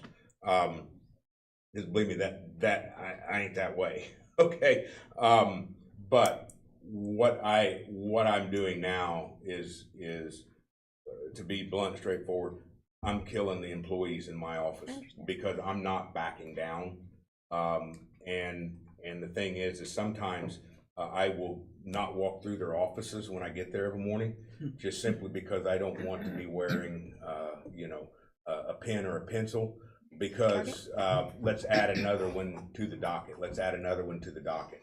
And believe me, sometimes during criminal day, I'll add 5, 6, 7 cases to the docket while we're going through court, just because those cases need to be resolved. The jail is wonderful. If I have an attorney that comes in and says, hey, I think we can get this case resolved, my person's in jail, I'll call the jail, or Lane will call the jail. Well, sometimes I personally call the jail and said, but bring them over. Let's get this case resolved and get it done with. So the thing is talking with today where I'm at, I can't continue to increase. Like I said, this is in this quarter so far, the resolved cases is outweighing the new cases. So that is showing trying to work on the backlog. But I can't keep up this pace with the 3 staff members I had now, because I mean, I wouldn't blame them if they walked under the caseload, because they can go someplace else and make a hell of a lot more money. I don't want that to happen, so I don't want to continue to overload them. So is it enough to, and I don't know, maybe the girls can Yep. speak to this if you don't mind, would Yeah. it, and I'm just speaking for myself. Yeah. Would it be in the best interest to maybe not hire another person, but maybe give them adequate pay? Is it the person that's needed? Is it the pay that's needed? Are they tired? Are they, Well, and I'll let them speak. Sure. You can only push I know. so hard. I know. So That's you where, could- that's the question yeah, that I have. you could give Are we them- at that point? Yeah, I mean, the amount of money is not gonna create any more hours in the day to do that. Now, the money would be great and make it a little bit easier, but like I said, Trina is normally here. It's very unusual. She's not here at 7:15. And when I get in, I already have stuff in my queue ready to And I do. don't have the comp time report, Yeah. so I don't know what Yeah, they're getting. and- So and I don't know how, if they're A getting. lot of it, they're I mean. Well, no, you know, it would say- be I mean, they, reasonable, yes. Lane is here normally around the time Trina is. Sam gets here between 1:15 and 7:30. And then a lot of times they'll work through their lunch. I will say that sometimes they go out and walk at lunch, which they need to get away from it for a little bit. Absolutely. But they are maxed out on what they can get done, because they can't get it done in the 8 hours now. And I mean, they're working as hard as they can. As far as that, I don't see anybody, and believe me, they kind of think that I'm got a little bit too much energy, because I'm constantly in and around moving and stuff like that, and they're not sitting twiddling their thumbs or looking at their phones or playing around. They're working. So, any other questions? Mr. Costello, I see you over there. You got this pondering look on your face. I'm trying to wrap my head around how there's so many cases in this small county. Well, it's not the cases, it's the carryover. Well, it's 1,300 last year. Yeah, I know. That one in, what, 1 in 11, 12 people? And I can break that down. Of the new cases that were filed last year, 379 were criminal cases, 824 were civil cases. And that bounces back and forth. Normally there's more civil cases just because you're dealing with small claims, evictions, POs, and so on and so forth. But the criminal cases and to the ratio of civil cases normally stays pretty steady as far as you go forward. You know, the criminal cases have gone up in the last 10 years to as high as 700 being filed in 1 year. And in that period of time, they were pretty well equal between the civil and the criminal cases. So is the civil more county related and the criminal more out of state or out of county? No, I mean, I just got a case transferred back into me today that was actually in the Southern District of Indiana. There had been a motion back in 2024 to transfer it to federal court due to the issues in the case. By agreement of the parties, the federal court transferred it back here. It doesn't necessarily, I mean, it's involving a corporation. So, you know, to say, are we seeing an increase in criminal activity coming from surrounding states? Maybe. Yeah. You know, we're a major thoroughfare through here on 63. You wouldn't think about it, but we are. Specifically from Chicago down to southern Indiana and on down into Nashville, Tennessee, as far as that. So we're seeing some of that. We're getting some spillover from Danville, Illinois. You know, they need a sign out there that says, you know, turn west instead of turn east, as far as out there. But we are, I mean, a lot of it, and one of the things is when you're dealing with criminal cases, this is an example, when you're dealing with criminal cases, if the risk of committing the crime in a specific county is higher than it is committing in another county, they're not going to come to the county where the risk is higher. So, you know, and that's one of the things that you know, we're working towards as far as that. But to say specifically it's out of state, in state, you know, there's no real rhyme or reason to that. What's the total cost for these? Be, I guess, 2 new employees we're talking about? Just one. I thought you said Tammy. Oh, Tammy, yeah, I mean, I thought you were talking about, Tammy was gonna speak, I didn't want to speak. Well, but don't they go together, you said? It's in the budget. I mean, I think it was. Yeah, pretty much. So I mean, how much? You're looking at, I'm gonna just rough it to the county cost is probably, you're looking at $80,000 easy or more. For one? For one. 2. 160. You got all the extra stuff. Overheads. I know, I'm just saying there's 2 employees on it. Right. Whatever the 160,000. salary is, you usually double that, and that's what it will actually cost the county. You gotta do your perf, you gotta I do know your it's health 20,000 insurance, you for gotta do this. insurance. Yeah, A year? it's roughly double. These aren't new positions, so they do exist in the. They line do item. not exist. One does, They but- were cut in the budget They were last cut. year. they're still showing on the budget, they're just showing not funded. Right. Oh, sorry. No, I'm coming. If you're looking at a $40,000 position, it's roughly, it costs the county around 80. But both of these positions were in, and we had these positions 4 years ago. I mean, before the last administration. You did, but Chris's was there for a very short period of time. The first one, when they went, the fourth position that was in here was in 2022. Yep. And it wasn't filled the whole time as well, but Well, yeah, there were. it was hit and miss. Well, and one of those reasons is, I mean, you know, the thing is, just to give you an example, say I have a grand jury, okay? And there is a court reporter handled for the grand jury to handle the grand jury, because that has to be recorded. It's just like a trial under most circumstances, as far as it has to be on the recording, has to be done. To a court reporter to come in and do that is approximately $120 an hour, plus $6 a page. Now you take a 3-day grand jury and you see what that cost, and the court is responsible. That's the court's responsibility on grand juries and stuff like that. So the thing is you know, you were talking about as far as what that position may be down the road. Right now, all our transcripts of hearings is done by an outside individual and has been for years. Okay, so that is part of this as well. Right now, I don't have the staff or the hours that can do the transcripts in-house. You know, there's some fancy dancy FTR systems out there and everything that can do a transcript from the hearing, but you're going to pay for it. I mean, just like you pay for the transcripts to be done at having somebody do them. So either you're buying the software or you're buying the person to do it. So yeah, I mean, that is that's kind of where we're at. And Tammy, I didn't aim to jump in front of you. I apologize. No, you're supposed to be first. Are we looking for our budget to be cut next year?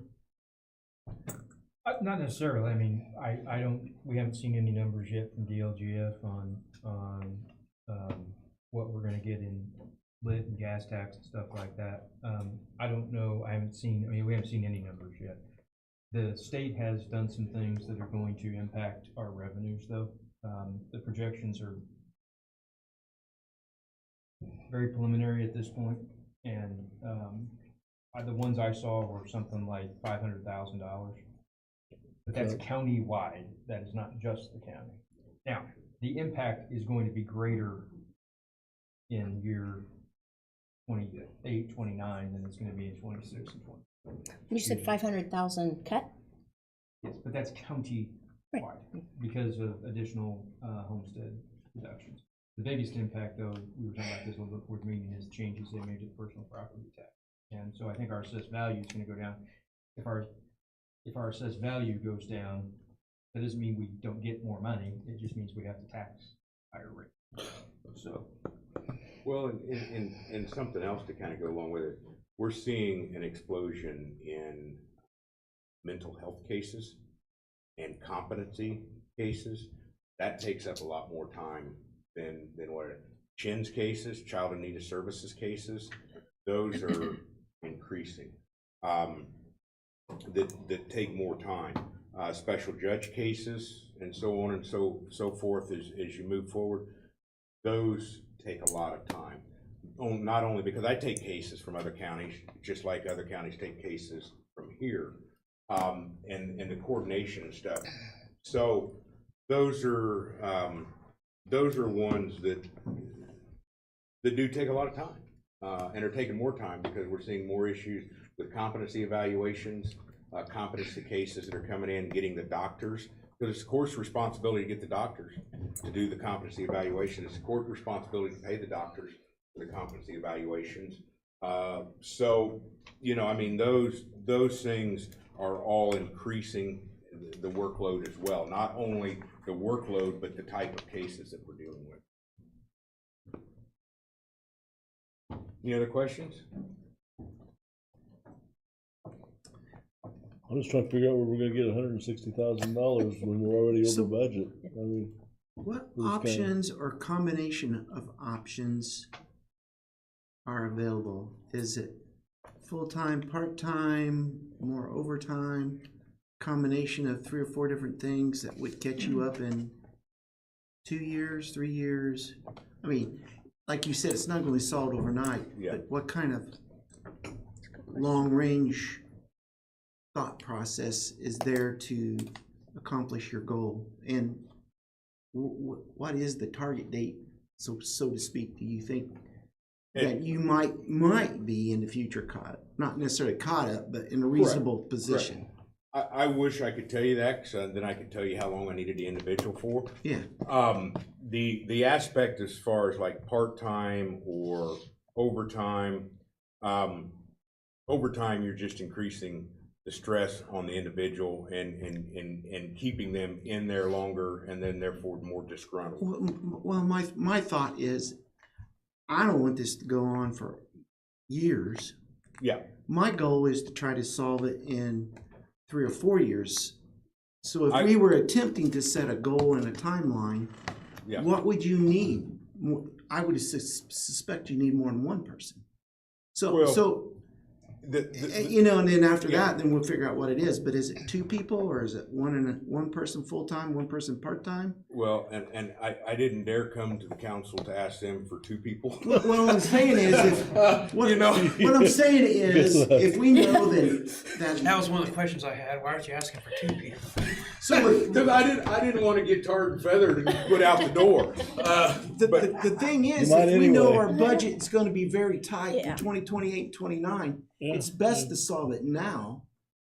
And do the best that we can and retain the people and get them breathing room, so that way they're not so-called submerged in the car trying to come up for oxygen. They got oxygen all the time because they're reinvigorated. They know they got help. Yeah. That's my thing is, one judge, let's try to solve it in a reasonable period of time and not drag it on for 10 years. So the only Let's time try you to do a solve court it. reporter is for a jury trial? No, court report. Every hearing I have to have a court report. And you hire it out and it's $120 an hour? If you hired somebody, if I had to go and hire an outside court reporter, that's $120 an hour plus $6 a page. So the Okay, question so if we still do is, the math, I'm sorry, if we do the math at $120 an hour, hypothetical, you know, you'd have to sit down and do it. Would it behoove us to try to do an outside source for a while? right, contracted. That's not $80,000. There's no way to do that. Yeah. That's for transcripts and grand juries only. For what we do, it can't be somebody outside. They have to sit next to him, assist him, and then do all of the work And that's done there. And that's my point is, no matter what we give you guys, we still got one judge. And they have to set with you. So I mean, and I'll tell you this, before I came in and before, I know previously, if you look at some of the numbers, when the numbers were up as far as the cases that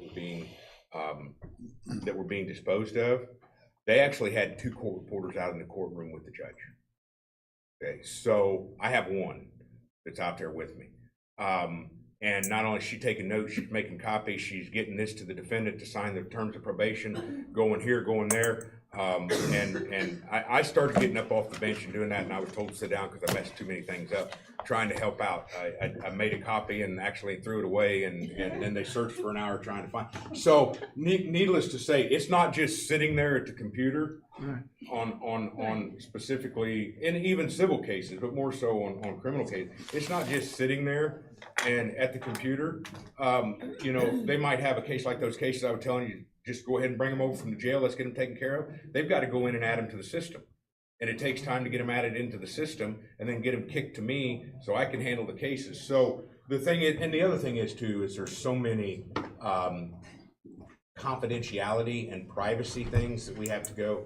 Odyssey, Insight. I mean, you got to get blood, your fingerprints, your firstborn to be able to get onto these sites. So you run into, you've got to have somebody, it's not like you can have somebody part-time come in and part-time deal with it, because they really need to be there the whole time to do the work. So but my part-time is maybe a 1-year person, is what I'm saying. Maybe you hire one person full-time for, I don't know how long, years. Yeah. And then another one, when they come in, you only need them for 2 years or 1 year. Yeah. I mean, that they know that coming in, so that way it's not a surprise later on. Yeah. Okay, but the only problem with that would be you get somebody that's coming in part-time. I mean, they're part-time but full-time. Yeah, and I get that. But to train them To only stay for a year? You don't even learn They that. won't even, And I'm not disputing that, but you got the concept. Yeah. I don't think we can solve this tonight, but I think it needs definitely looked at and different ideas thrown out and your input saying, yeah, we can't do it that way. Yeah, and I mean, and that's one of the reasons I brought Lane and Samantha with me this evening, is so they could answer some of them questions, because some of the stuff I'm still learning. Well, it's just like my past experience building a power plant. Yeah. I don't need somebody for 30 years. I need somebody for 4 years or 6 years till the construction's done. That's what I'm trying to say. Yeah, and that's, it's kind of a unique setup because of the amount of confidentiality and the amount of stuff that goes into, and the amount of training. Sure. You know, I mean, how long's Trina been there? 2 years, and there's still some stuff she's learning. Yeah. You know, as far as the system, and you know, if you put the time and the effort into training, because believe me, once you start training, it's going to put more work on them to start with. It's just to like get the person trained. Just like an electrician, they don't learn it in 6 months or a year. Yeah. It takes years for them to understand how the whole power plant works. So same thought process. It was just. And the thing I is, don't think one person right now is going to solve your problem. That's my opinion. but it's going to help going in the right direction. Yeah, but maybe it takes two for a period of time. And yes, we would have to. Are there other things bite in the your bullet, budget that but- could possibly be cut? Well, they've already cut the $5,000 stipend last year that was for the judges, that all the judges have got in the last infinite number of years. Okay. They I haven't looked at your yeah, budget, so. apparently, apparently this judge wasn't felt that was needed, so that was cut as well. I mean, it's been cut. I understand. Well, and just with everything that the state's Yeah. doing, I mean, the But council's, the the council's thing in a is, predicament, so, as well. But also what we're fighting against, the exact jobs that they're doing right now, if you went out and tried to, say Lane left today, which I don't want to jinx myself, so I'm going to knock on wood, but say Lane left today, anybody that's in the private sector to try to get them to come in, and in a lot of other government in court and stuff like that, they're going to laugh because they're making $10,000 to $15,000 to $20,000 more a year doing doing whatever they're doing. So that wherein lies the problem as well. And I understand that there has to be a happy medium somewhere as far as that, but So how do you guys justify working for the county? If that's the case? Well, If you can go somewhere else and make $20,000 more, why are you here? But Kelly, Close to home, hours are better. Judge Reed's but nice. but more money, throwing more money at the situation sometimes in the family doesn't solve the problem, because what's more valuable is time with the family. You only have 40 hours a week, so-called, with your family. But if you're spending all that time at work, it's even less time, because I've been in that situation before where I worked 20 hours a day for a period of time. You know, Well, 6 weeks, 12 weeks or whatever. Going home and sleeping and then going back to work, that don't cut it. Yeah. So that's what I'm saying is throwing more money at the situation doesn't solve the problem. Well, I mean, he's kind of pointed out that money's not the issue. Money's not the issue, I yeah. can't push They it harder and enjoy say, what they're "Here's an extra doing." $10 or something Yeah. to do an Well, extra. and they enjoy what they're doing, but if I keep proceeding at the rate at which I need to work on the backlog, Right. they're Gonna not burn going 'em to enjoy. out. They're not going to enjoy what So they're doing. It's the reason why I retired. There's a lot of different definitions of being overworked also. Yeah. Because what you guys do compared to what people like, say even me done is, I mean, it's pretty easy. Compared to working construction job, 8 or 10 hours a day. I tell you what. Getting up on a roof, maybe working 8 or 10 hours on a roof every day, or. I tell you what, I welcome you to come in and sit in their chair for a day in criminal I mean, a document. lot of people got jobs that are hard jobs.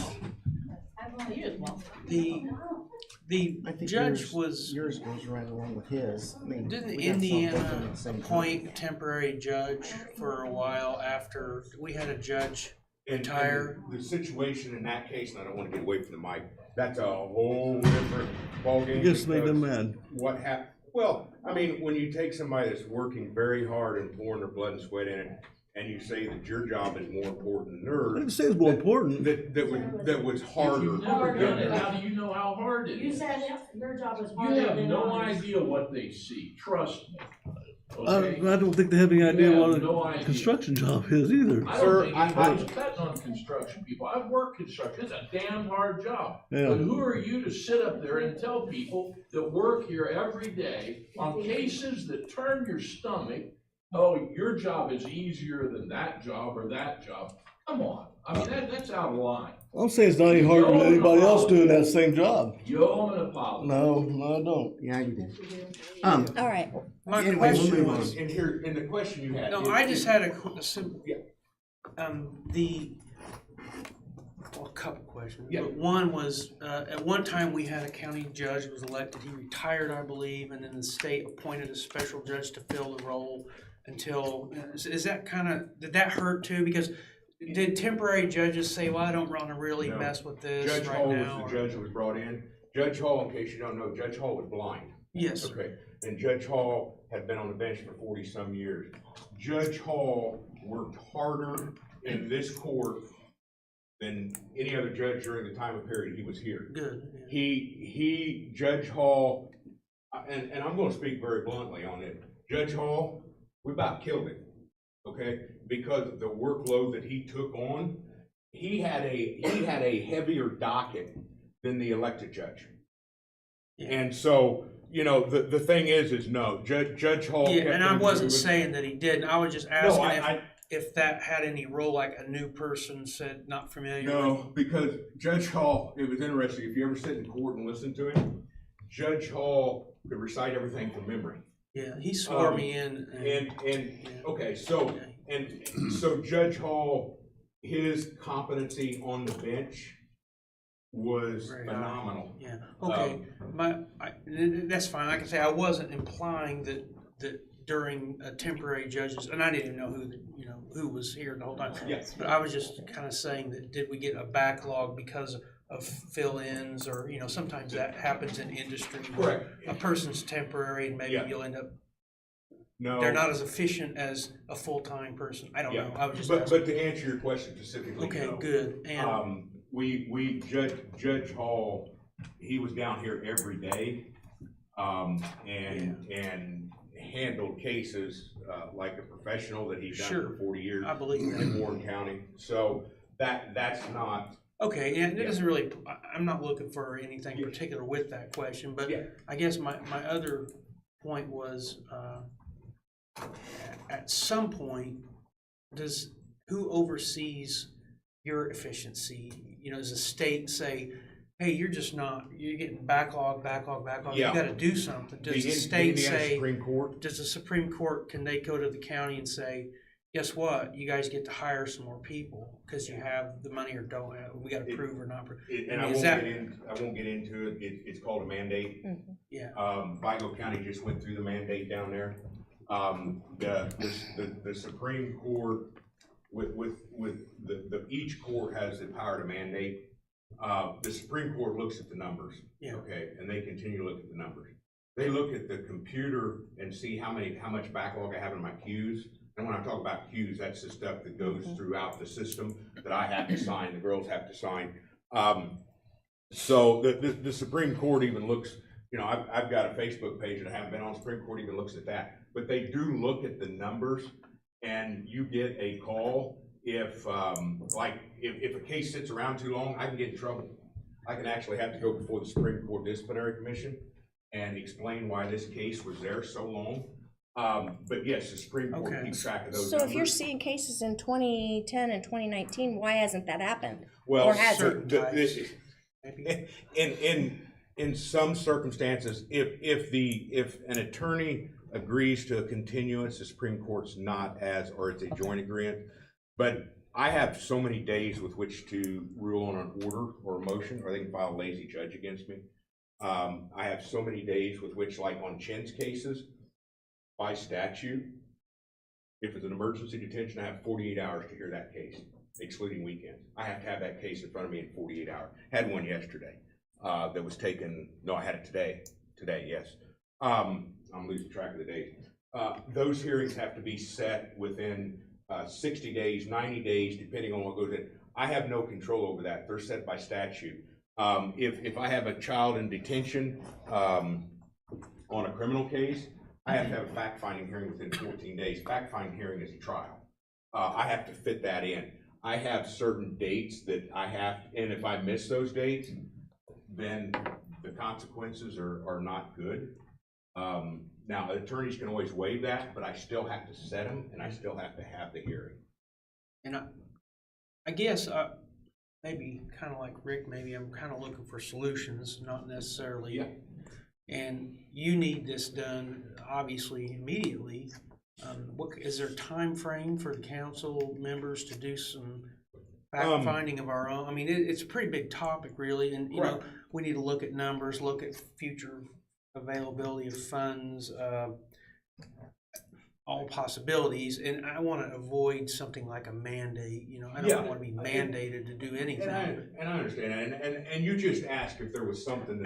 Yeah, I was just saying that, you know, if we said, if the answer was no, you know, if we said, you know, I want to find a way to do this, or absolutely not, then the court could say you absolutely will. We're going to mandate it. I just wanted to know I just want to know what everything on the table. Yeah, no, and the thing is, would I love to know tonight? Yes, I would, so I can start that process, because it's going to be a process hiring somebody. But I also understand that the councils need to look at the numbers and stuff like that, because I mean, and I've taken up some of Tammy's time. Because I mean, I think that the budget that we created for this year, it was very difficult to get to what we did. Yeah, they only gave us $200,000 last year. We had to figure out where to spend $200,000. We were very, very fortunate to have the interest. Well, the interest isn't going to be there. See, that's another thing too, is that if and here's the other point I'd like to make, is that even if a person's hired full-time, and even if the person says, or the judge, or whoever the department head is, any department, says you're going to be here 2 years or 3 years, we're going to get this fixed, and you're probably going to have to, you know, find something else. But Judge Reed won't always be the judge, whether it be through elections or just retirement or whatever. So a new judge could say, well, not only do I want that person perpetuity, I want 3 more. You know, so we as a council have to look at long term. I don't look at, you know, 2 or 3 years projected down the road, because a new council, a new judge, you know, they're going to look at things differently and say, so we had to make sure that that person's funded so that they're not going to be eliminated by firing or layoffs or something like that, because nobody wants to be laid off. You know, nobody wants to lay people off. I don't. And so that's kind of the, no, I mean, if they're necessary, they're necessary. We got to figure out how to do it. If we can't, we can't. If we can, we can. So. And believe me, I wouldn't be wasting your time. I mean, I wouldn't be here wasting your time if I didn't believe that it was necessary. And you know, it's I'm kind of desperate. Yeah, and I don't doubt any information you gave us tonight. I thank you for the information, and I have no doubts that it's, you know, correct information. I trust department heads, I always do. Well, and I you know, appreciate so that. And you know, by the same token, when a predecessor said he didn't need the position, I trusted that. Yeah. And now I trust what you're saying, you know, so we kind of get the back and forth. Yeah. But because I trust people, you know, so. And I appreciate that. What you got, Scott? Well, I was just gonna say, to approve anything, you would have to advertise an additional appropriation. Right. Because you can create a position. Right. But you have to fund it too. Right. So you're looking at, the soonest you could do anything would be, you know, 2-3 weeks from now, by the time you had to advertise it. We would also have to amend salary ordinance for resolution in order to add positions to that as well.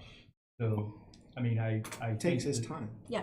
It's going to take some time. And I also found while everyone was talking, now these projections were as of February 11th. The bill that was just passed went through a lot of variations, and there were stuff was in, stuff was out. I don't know if it got better. I think it actually may have gotten a little better than this, but here's what they were projecting the losses in property tax would be for the county. In 2026, it was 361,000. That was just the county. In 2027, 775,000.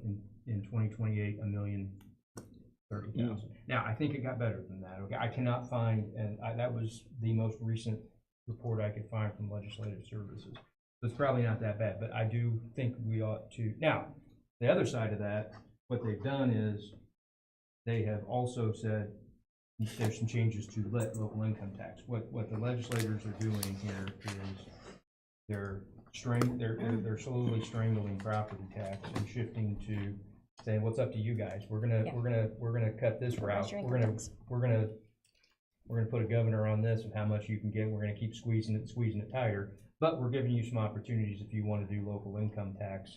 You can raise your local income taxes higher. Again, this bill is 300 some pages. I've talked to a lot of people over the last couple of weeks. I don't know that everyone's kind of waiting on everybody else to figure some things out. Thursday. But it is something. Now, the county's in good fiscal shape. We have very strong balances across the board. And so, we can absorb this better than a lot of places can, but it is something you have to think about. But we do have other expenses that are coming up. E911, that's going to have to start being pulled out of general fund. There's not enough revenue there. We look at the whole big picture, so. But my point is, you can't really, you Right. can give some direction tonight about what you want to do or what you're thinking about doing, and we can advertise some stuff that leaves open possibilities of funding 2 positions out of the general fund and advertising. Do they have to be funded out of the general fund? I mean, do we have the opportunity to look at? Well, you could pay them out of a few other spots, Neil. Yes. I'm just saying if it was Certified I don't shares know. would be I the think that's what we need to look at, Or is see you where we can can try and go. look at rainy days possibility as well. Especially if it is. Then those more of a positions short become term. dependent on those particular But funds. those monies really, the certified share does not come from property tax, but general fund obviously is most of the money from there, so. And certified shares would be a possibility. They go together. Rainy day would be the other one. Rainy day is not, it's just money we put in, it's like a savings account. Right. So it's not new money. I had a question. Yep. Is it possible, if you can make it work, that one person could be shared between you? You can't do that. Not with the systems that we use and the access that they have. The systems, a lot of the system we use is Odyssey, but what they can do and what I can do is Checks and balances. It's My office actually touches everything that his office touches twice. Because I push it over to, our office pushes it over to the court. When the court's finished with it, they push it back to us. Then we send it to the attorneys, the state, and litigants. defendants. Yeah.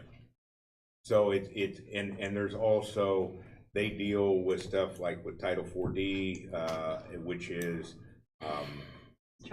child support, and you do actually have to give blood for that. As far as that, so even though we handle some of the same stuff, the jobs are completely different as far as what goes on. Well, do we want to hear Tammy for a little bit here, and then we I can? don't have a whole lot. I Okay. mean, he said most of it. The main thing is that my office touches everything that Chris's office touches twice, because we are getting it from the attorneys and our Tyler file and serve, and we're pushing it over to the court. Then once the court's finished with it, they push it back to us, and we do the notices and everything that go out to the state and prosecutors and attorneys, and so that's my biggest thing. We're getting a lot more work thrown at us, and then I also I brought this was from the end of 2024. It just shows how much, I've got it circled there. I think we How got a much- copy of this. Do you have it? Yeah. Oh, good. Yeah. It's in it your shows- packet. Is it? Okay. So in that packet, I wasn't sure if I put that in there or not. It shows other receipts, and our clerk account, other receipts was $917,257.02. And then our child support was $31,323. So, I mean, that's almost $1 million in 1 year that we brought in from bonds, fees and fines, and different, you know, civil cases. So I just feel like, you know, for me, I see this as, right now, I'm the only one in my office that can go to conference. I've got 3 other people. If I were to take one person, that would leave 2, but then let's say one of those people gets sick. My office can't run with one person. We have to have a checks and balance. We have to have that, you know, for what we take to the banks and everything. So that's why I'm requesting the other position. That was a question. I guess that was another question I forgot, maybe more for the judge's office is where it came up in my mind, but now that you mentioned it. So everybody's doing as much as possible and it's either not keeping up or barely keeping up. What if somebody says, hey, I got 4 weeks of vacation, I'm taking 2 weeks off, and I'm taking another 2 weeks, you know, what you can't do? Do you have to say, well, you can't take your vacation? No. Here's a Can't do that. situation just recently that occurred. I had one of my staff members that was off due to a family medical thing and had already requested that date off and had given that date off. I had one call in that was ill and she couldn't come to work. So that left me with one court reporter. I have to shut the office down if we're in court because there's nobody to check the windows.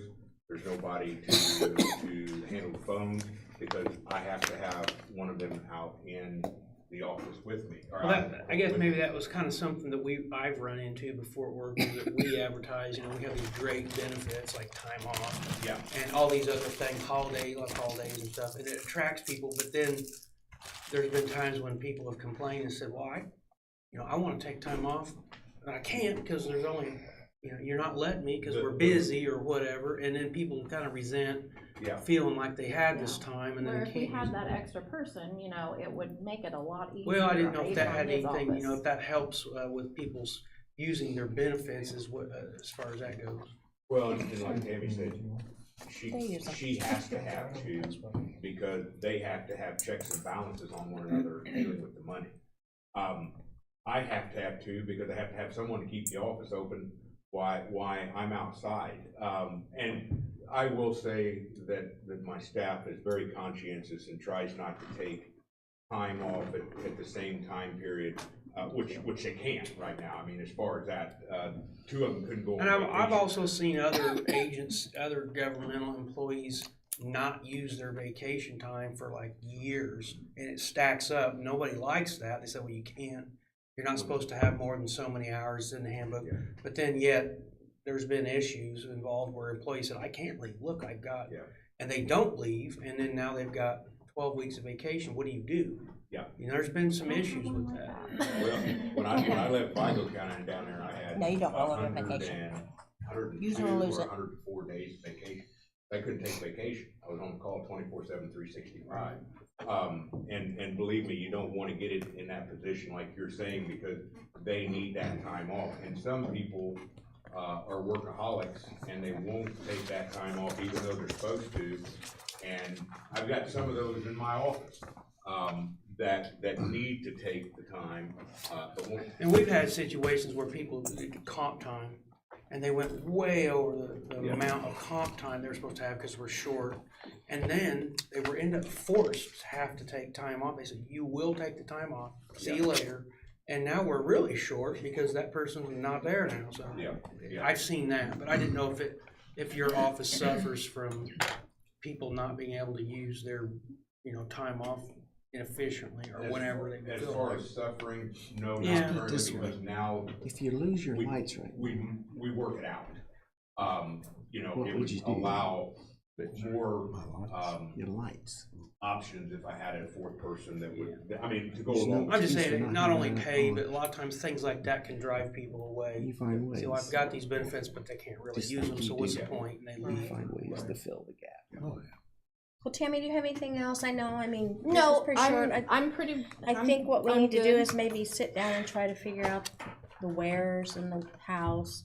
So can we get together, Yeah. a couple of Yeah. us, and I would love to. I'll tell you this, my courtroom is always open. As long as I'm not in the bench or in a chambers in a meeting or something like that, you're welcome to come in. We I should do schedule keep- something. I do keep the doors locked because of security purposes. We probably schedule a meeting, maybe. But you It'd be the guys are easiest. welcome anytime. Shoot me an email. I'd love to sit down with you and brainstorm. Yeah.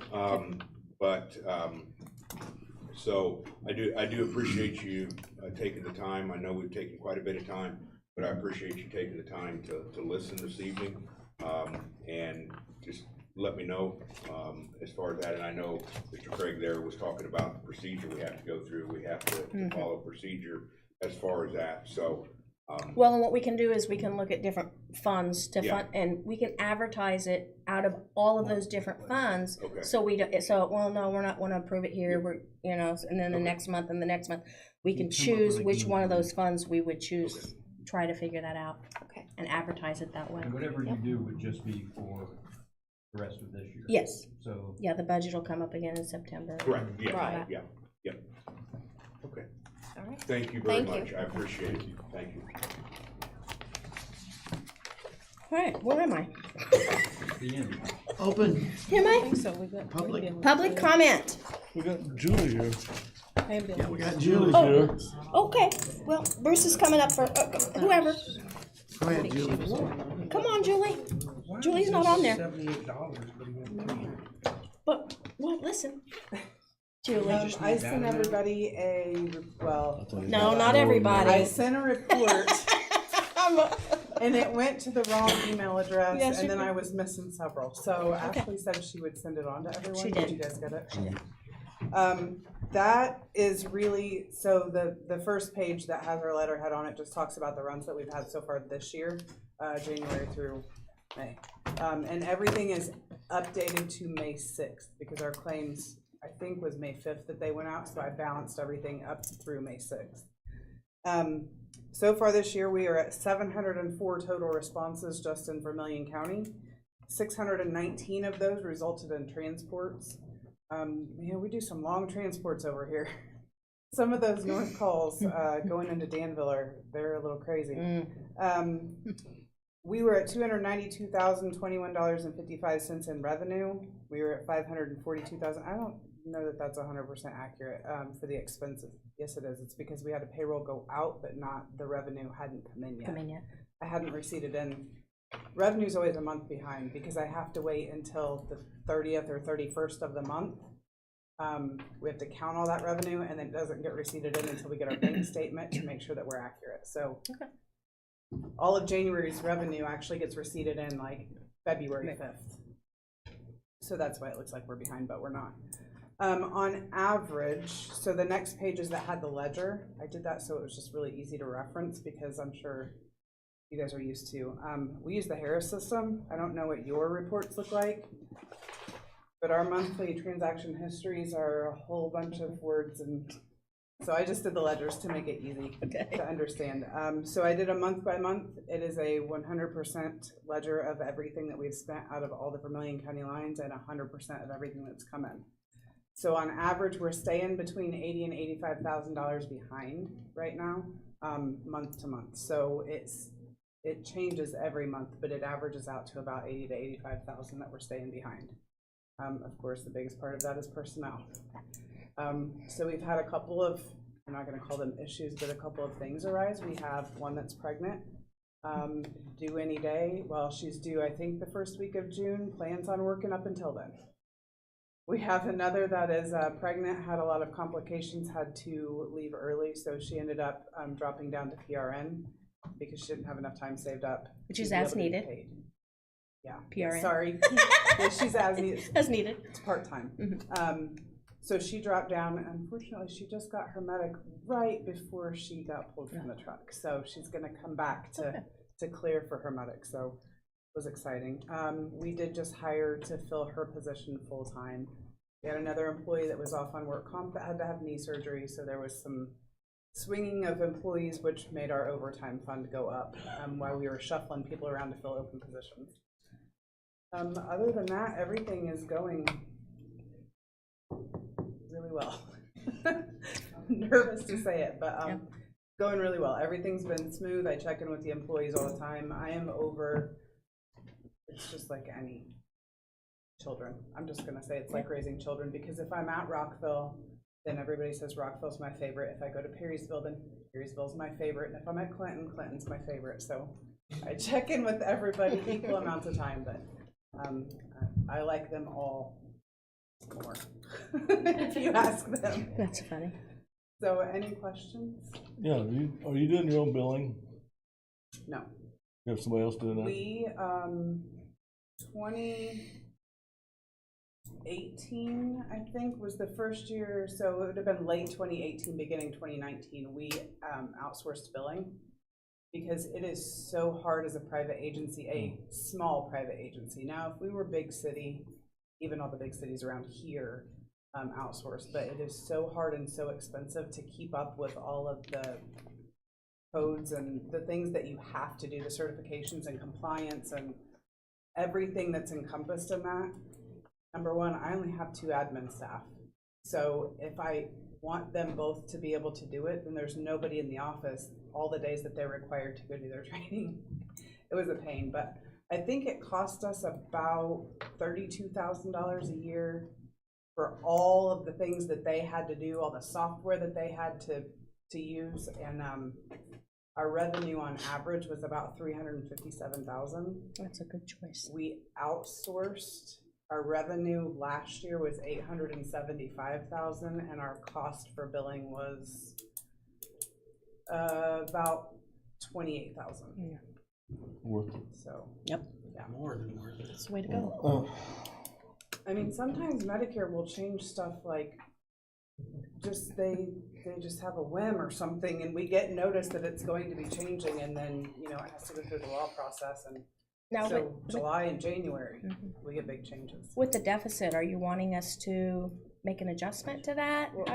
I told Ashley, and I think I had said it before, I just want to constantly let you guys know where we're at, so that you can make the best decision with what you want to do. If you want to do a one lump sum payment like we did last year, if you want to make a monthly adjustment so that it comes out closer, I just want you guys to know the numbers so that you, because ultimately we have to square the account in January, right? So whatever the account ends December 31st, we have to square that. So however it works best for you guys. Okay.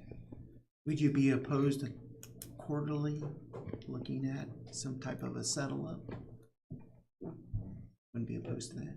Quarterly, maybe. That's kind of like a budget billing on my utility bill. Yeah. Works out pretty good. Budget billing.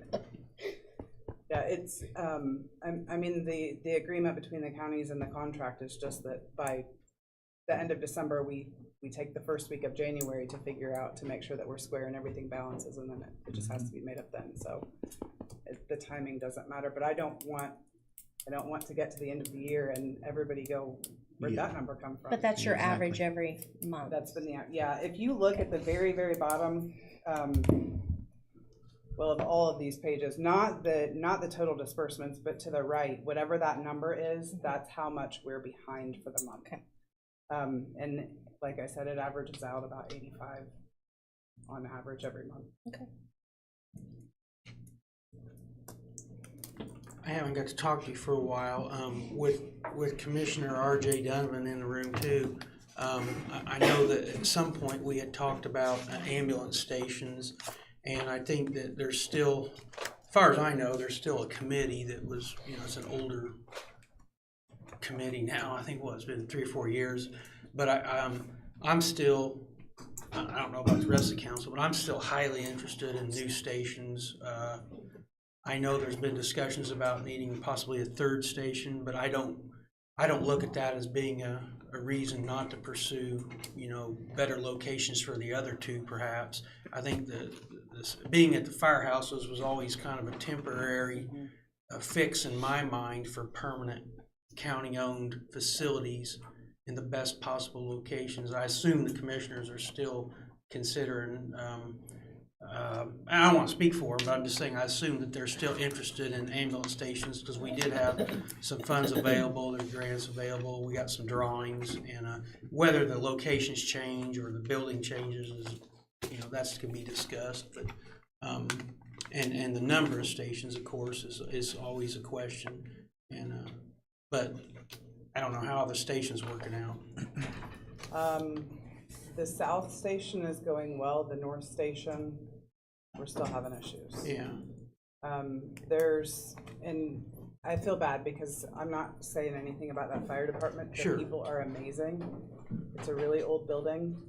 It wasn't meant to have an ambulance service inside of an old bay, a concrete bay. Yeah. So there are several leaks in the ceiling. We know there's a lot of moisture. They're emptying about 7 gallons a day out of their dehumidifier, just to keep the moisture out of the air. Well, it has drop ceiling, and so that's all coming through that drop ceiling and through the drywall. So we know that we're going to have mold issues, mildew issues.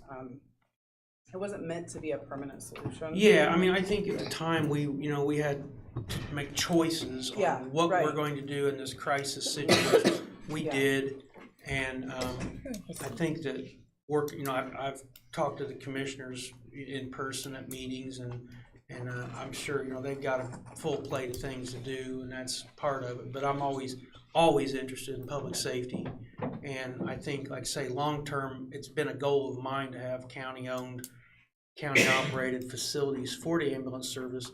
And personally, for 30 years, more realistically, maybe 8 years on a realistic basis, trying to see that occur. So, but I'm not trying to speak for the commissioners, but I'm definitely still interested, just to let you know, because I haven't seen you. So, yeah, the North Station, I think we're gonna have. They were there again. It was last week at some point, Tuesday or Wednesday, I believe, to try to fix another hole that was leaking into the ceiling pretty bad. But and my interest doesn't necessarily lie with your operation. It's the operation, no matter who's doing it. So, but I talk to you because you're in charge at the moment. So, and even the North crews would like to be further south. They are spending a lot of time coming down to Newport, Hillsdale, Dana area. They're spending a ton of time on the road right now. So they would like to move south, and it's getting to a point where they're starting to really complain about the amount that they're driving. The first couple of months we didn't know, well, the first 4 or 5 months we didn't notice a drastic difference, but we're coming up on busy season. We hit busy season already, unfortunately, and it's an insane amount of time that north truck is being pulled south.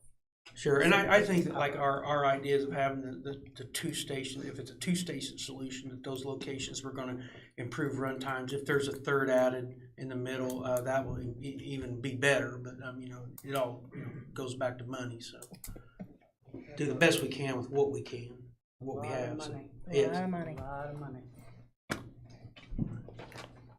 RJ, did you want to speak on that? Just briefly.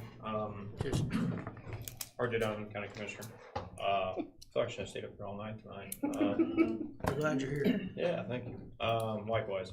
The commissioners at our last commissioners meeting scheduled 3 public, we're going to call them forums for ambulance discussion. They will be at the Cayuga Community Center, and I don't have the dates off the top of my head. The middle meeting will be at the Dana Firehouse, and the third one, I think Misty is confirming with the Clinton Community Center, but regardless, they'll have a location in Clinton as well. It'll be a type of discussion for residents to tell us what they want. We will have some type of structure for these meetings. There was a proposal from the ambulance committee to build 2 new stations by North and South Million schools. That'll be on the list. There's also a proposal to keep as is and add a 3rd ambulance, because at the end of the day, we want to provide the best coverage for our citizens. And unfortunately, Helt Township and anyone right here in the center of the county is still not getting adequate coverage because of where the ambulances are located. for most people that don't know, we are the longest county in the state of Indiana, 37 miles long. And I do think it's long overdue that we do come to some solution, whatever that may be, and the commissioners are very interested in hearing from the public. That's why we're gonna hold these 3 public forums, and once we gather that information, review it, we'll meet with council members to decide the best course of action after that. Thank you. Thank you. Anything else for me? Just thank you. Thank you. Thank Thank you. you very, yeah, big thank you.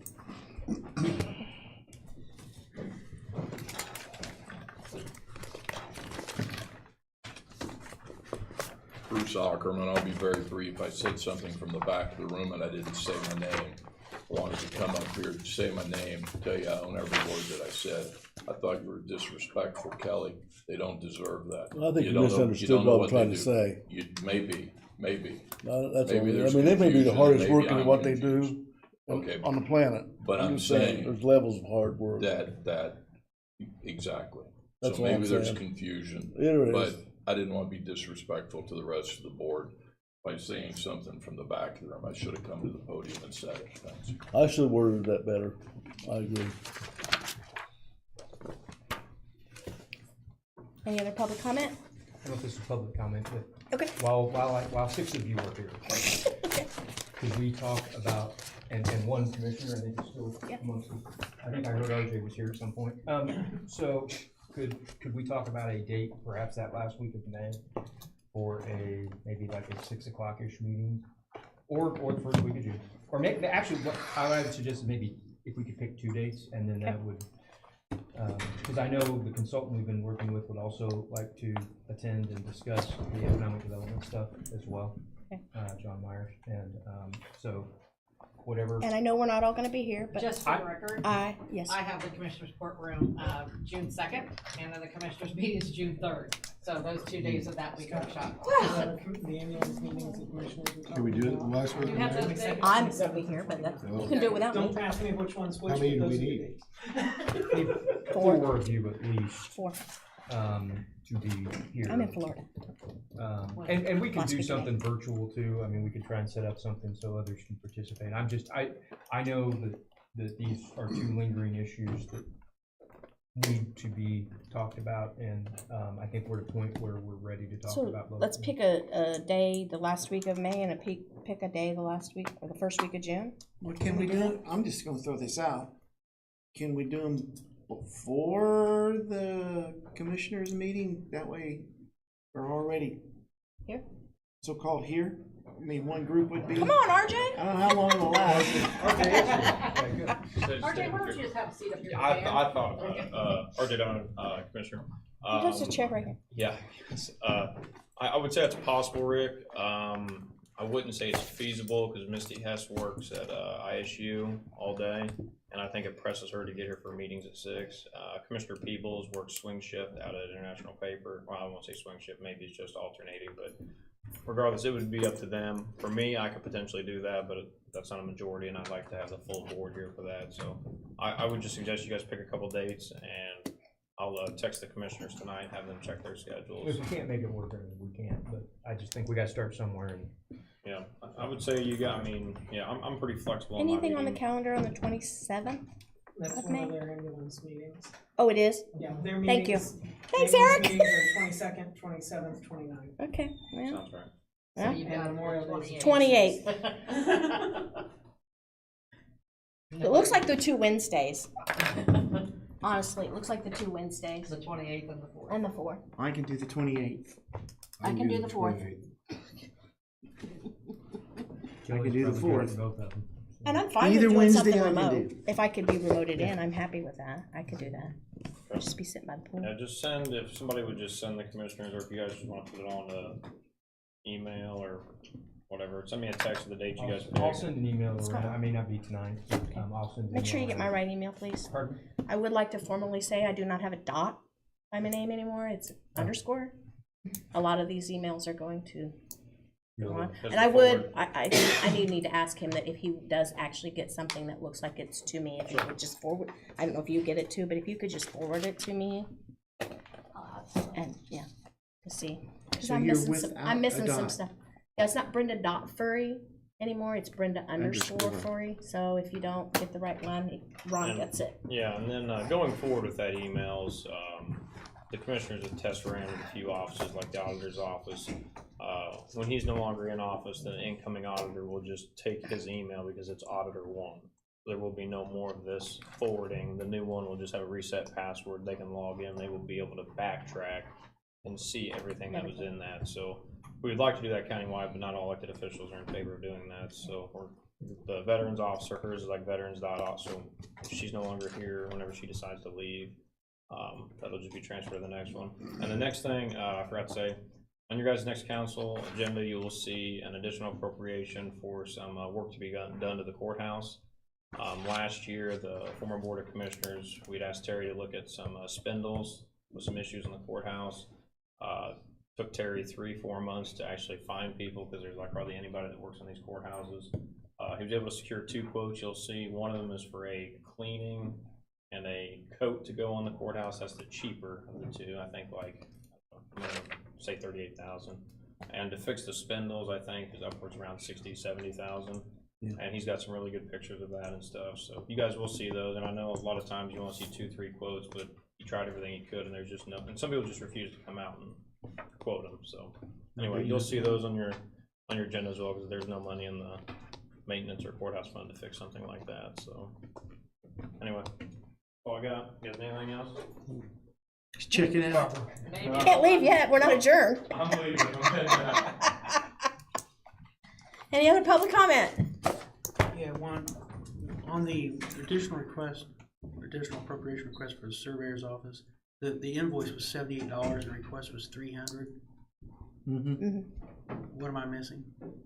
I mean, it's just, 300 was just a number to try to get the whole. Maybe he's anticipating more, Okay. I don't know, it's hard, I mean, All right, yeah. that's all. I didn't know Maybe if he it- could shoot us an but if he email, has maybe to- he can send it to me and not Marty But Brown. I guess my point, I guess my thought was if there has to be a transfer Yeah. of some sort, it's just gonna be for the $78 bill. Well, at least that he could probably take care of that to get by with what he's needing to take care of his credit Right. card business, Okay. and then if he needs more later, he probably should just come back and That's ask for okay. it. Yeah, Right. that's what I would suggest. Thanks. I would recommend that he take that $78 out of the training fund, because that's, yeah. He can do what he wants. Okay? Entertain a motion to adjourn. I'll make a motion. I'll second. We're adjourned. I guess I get it.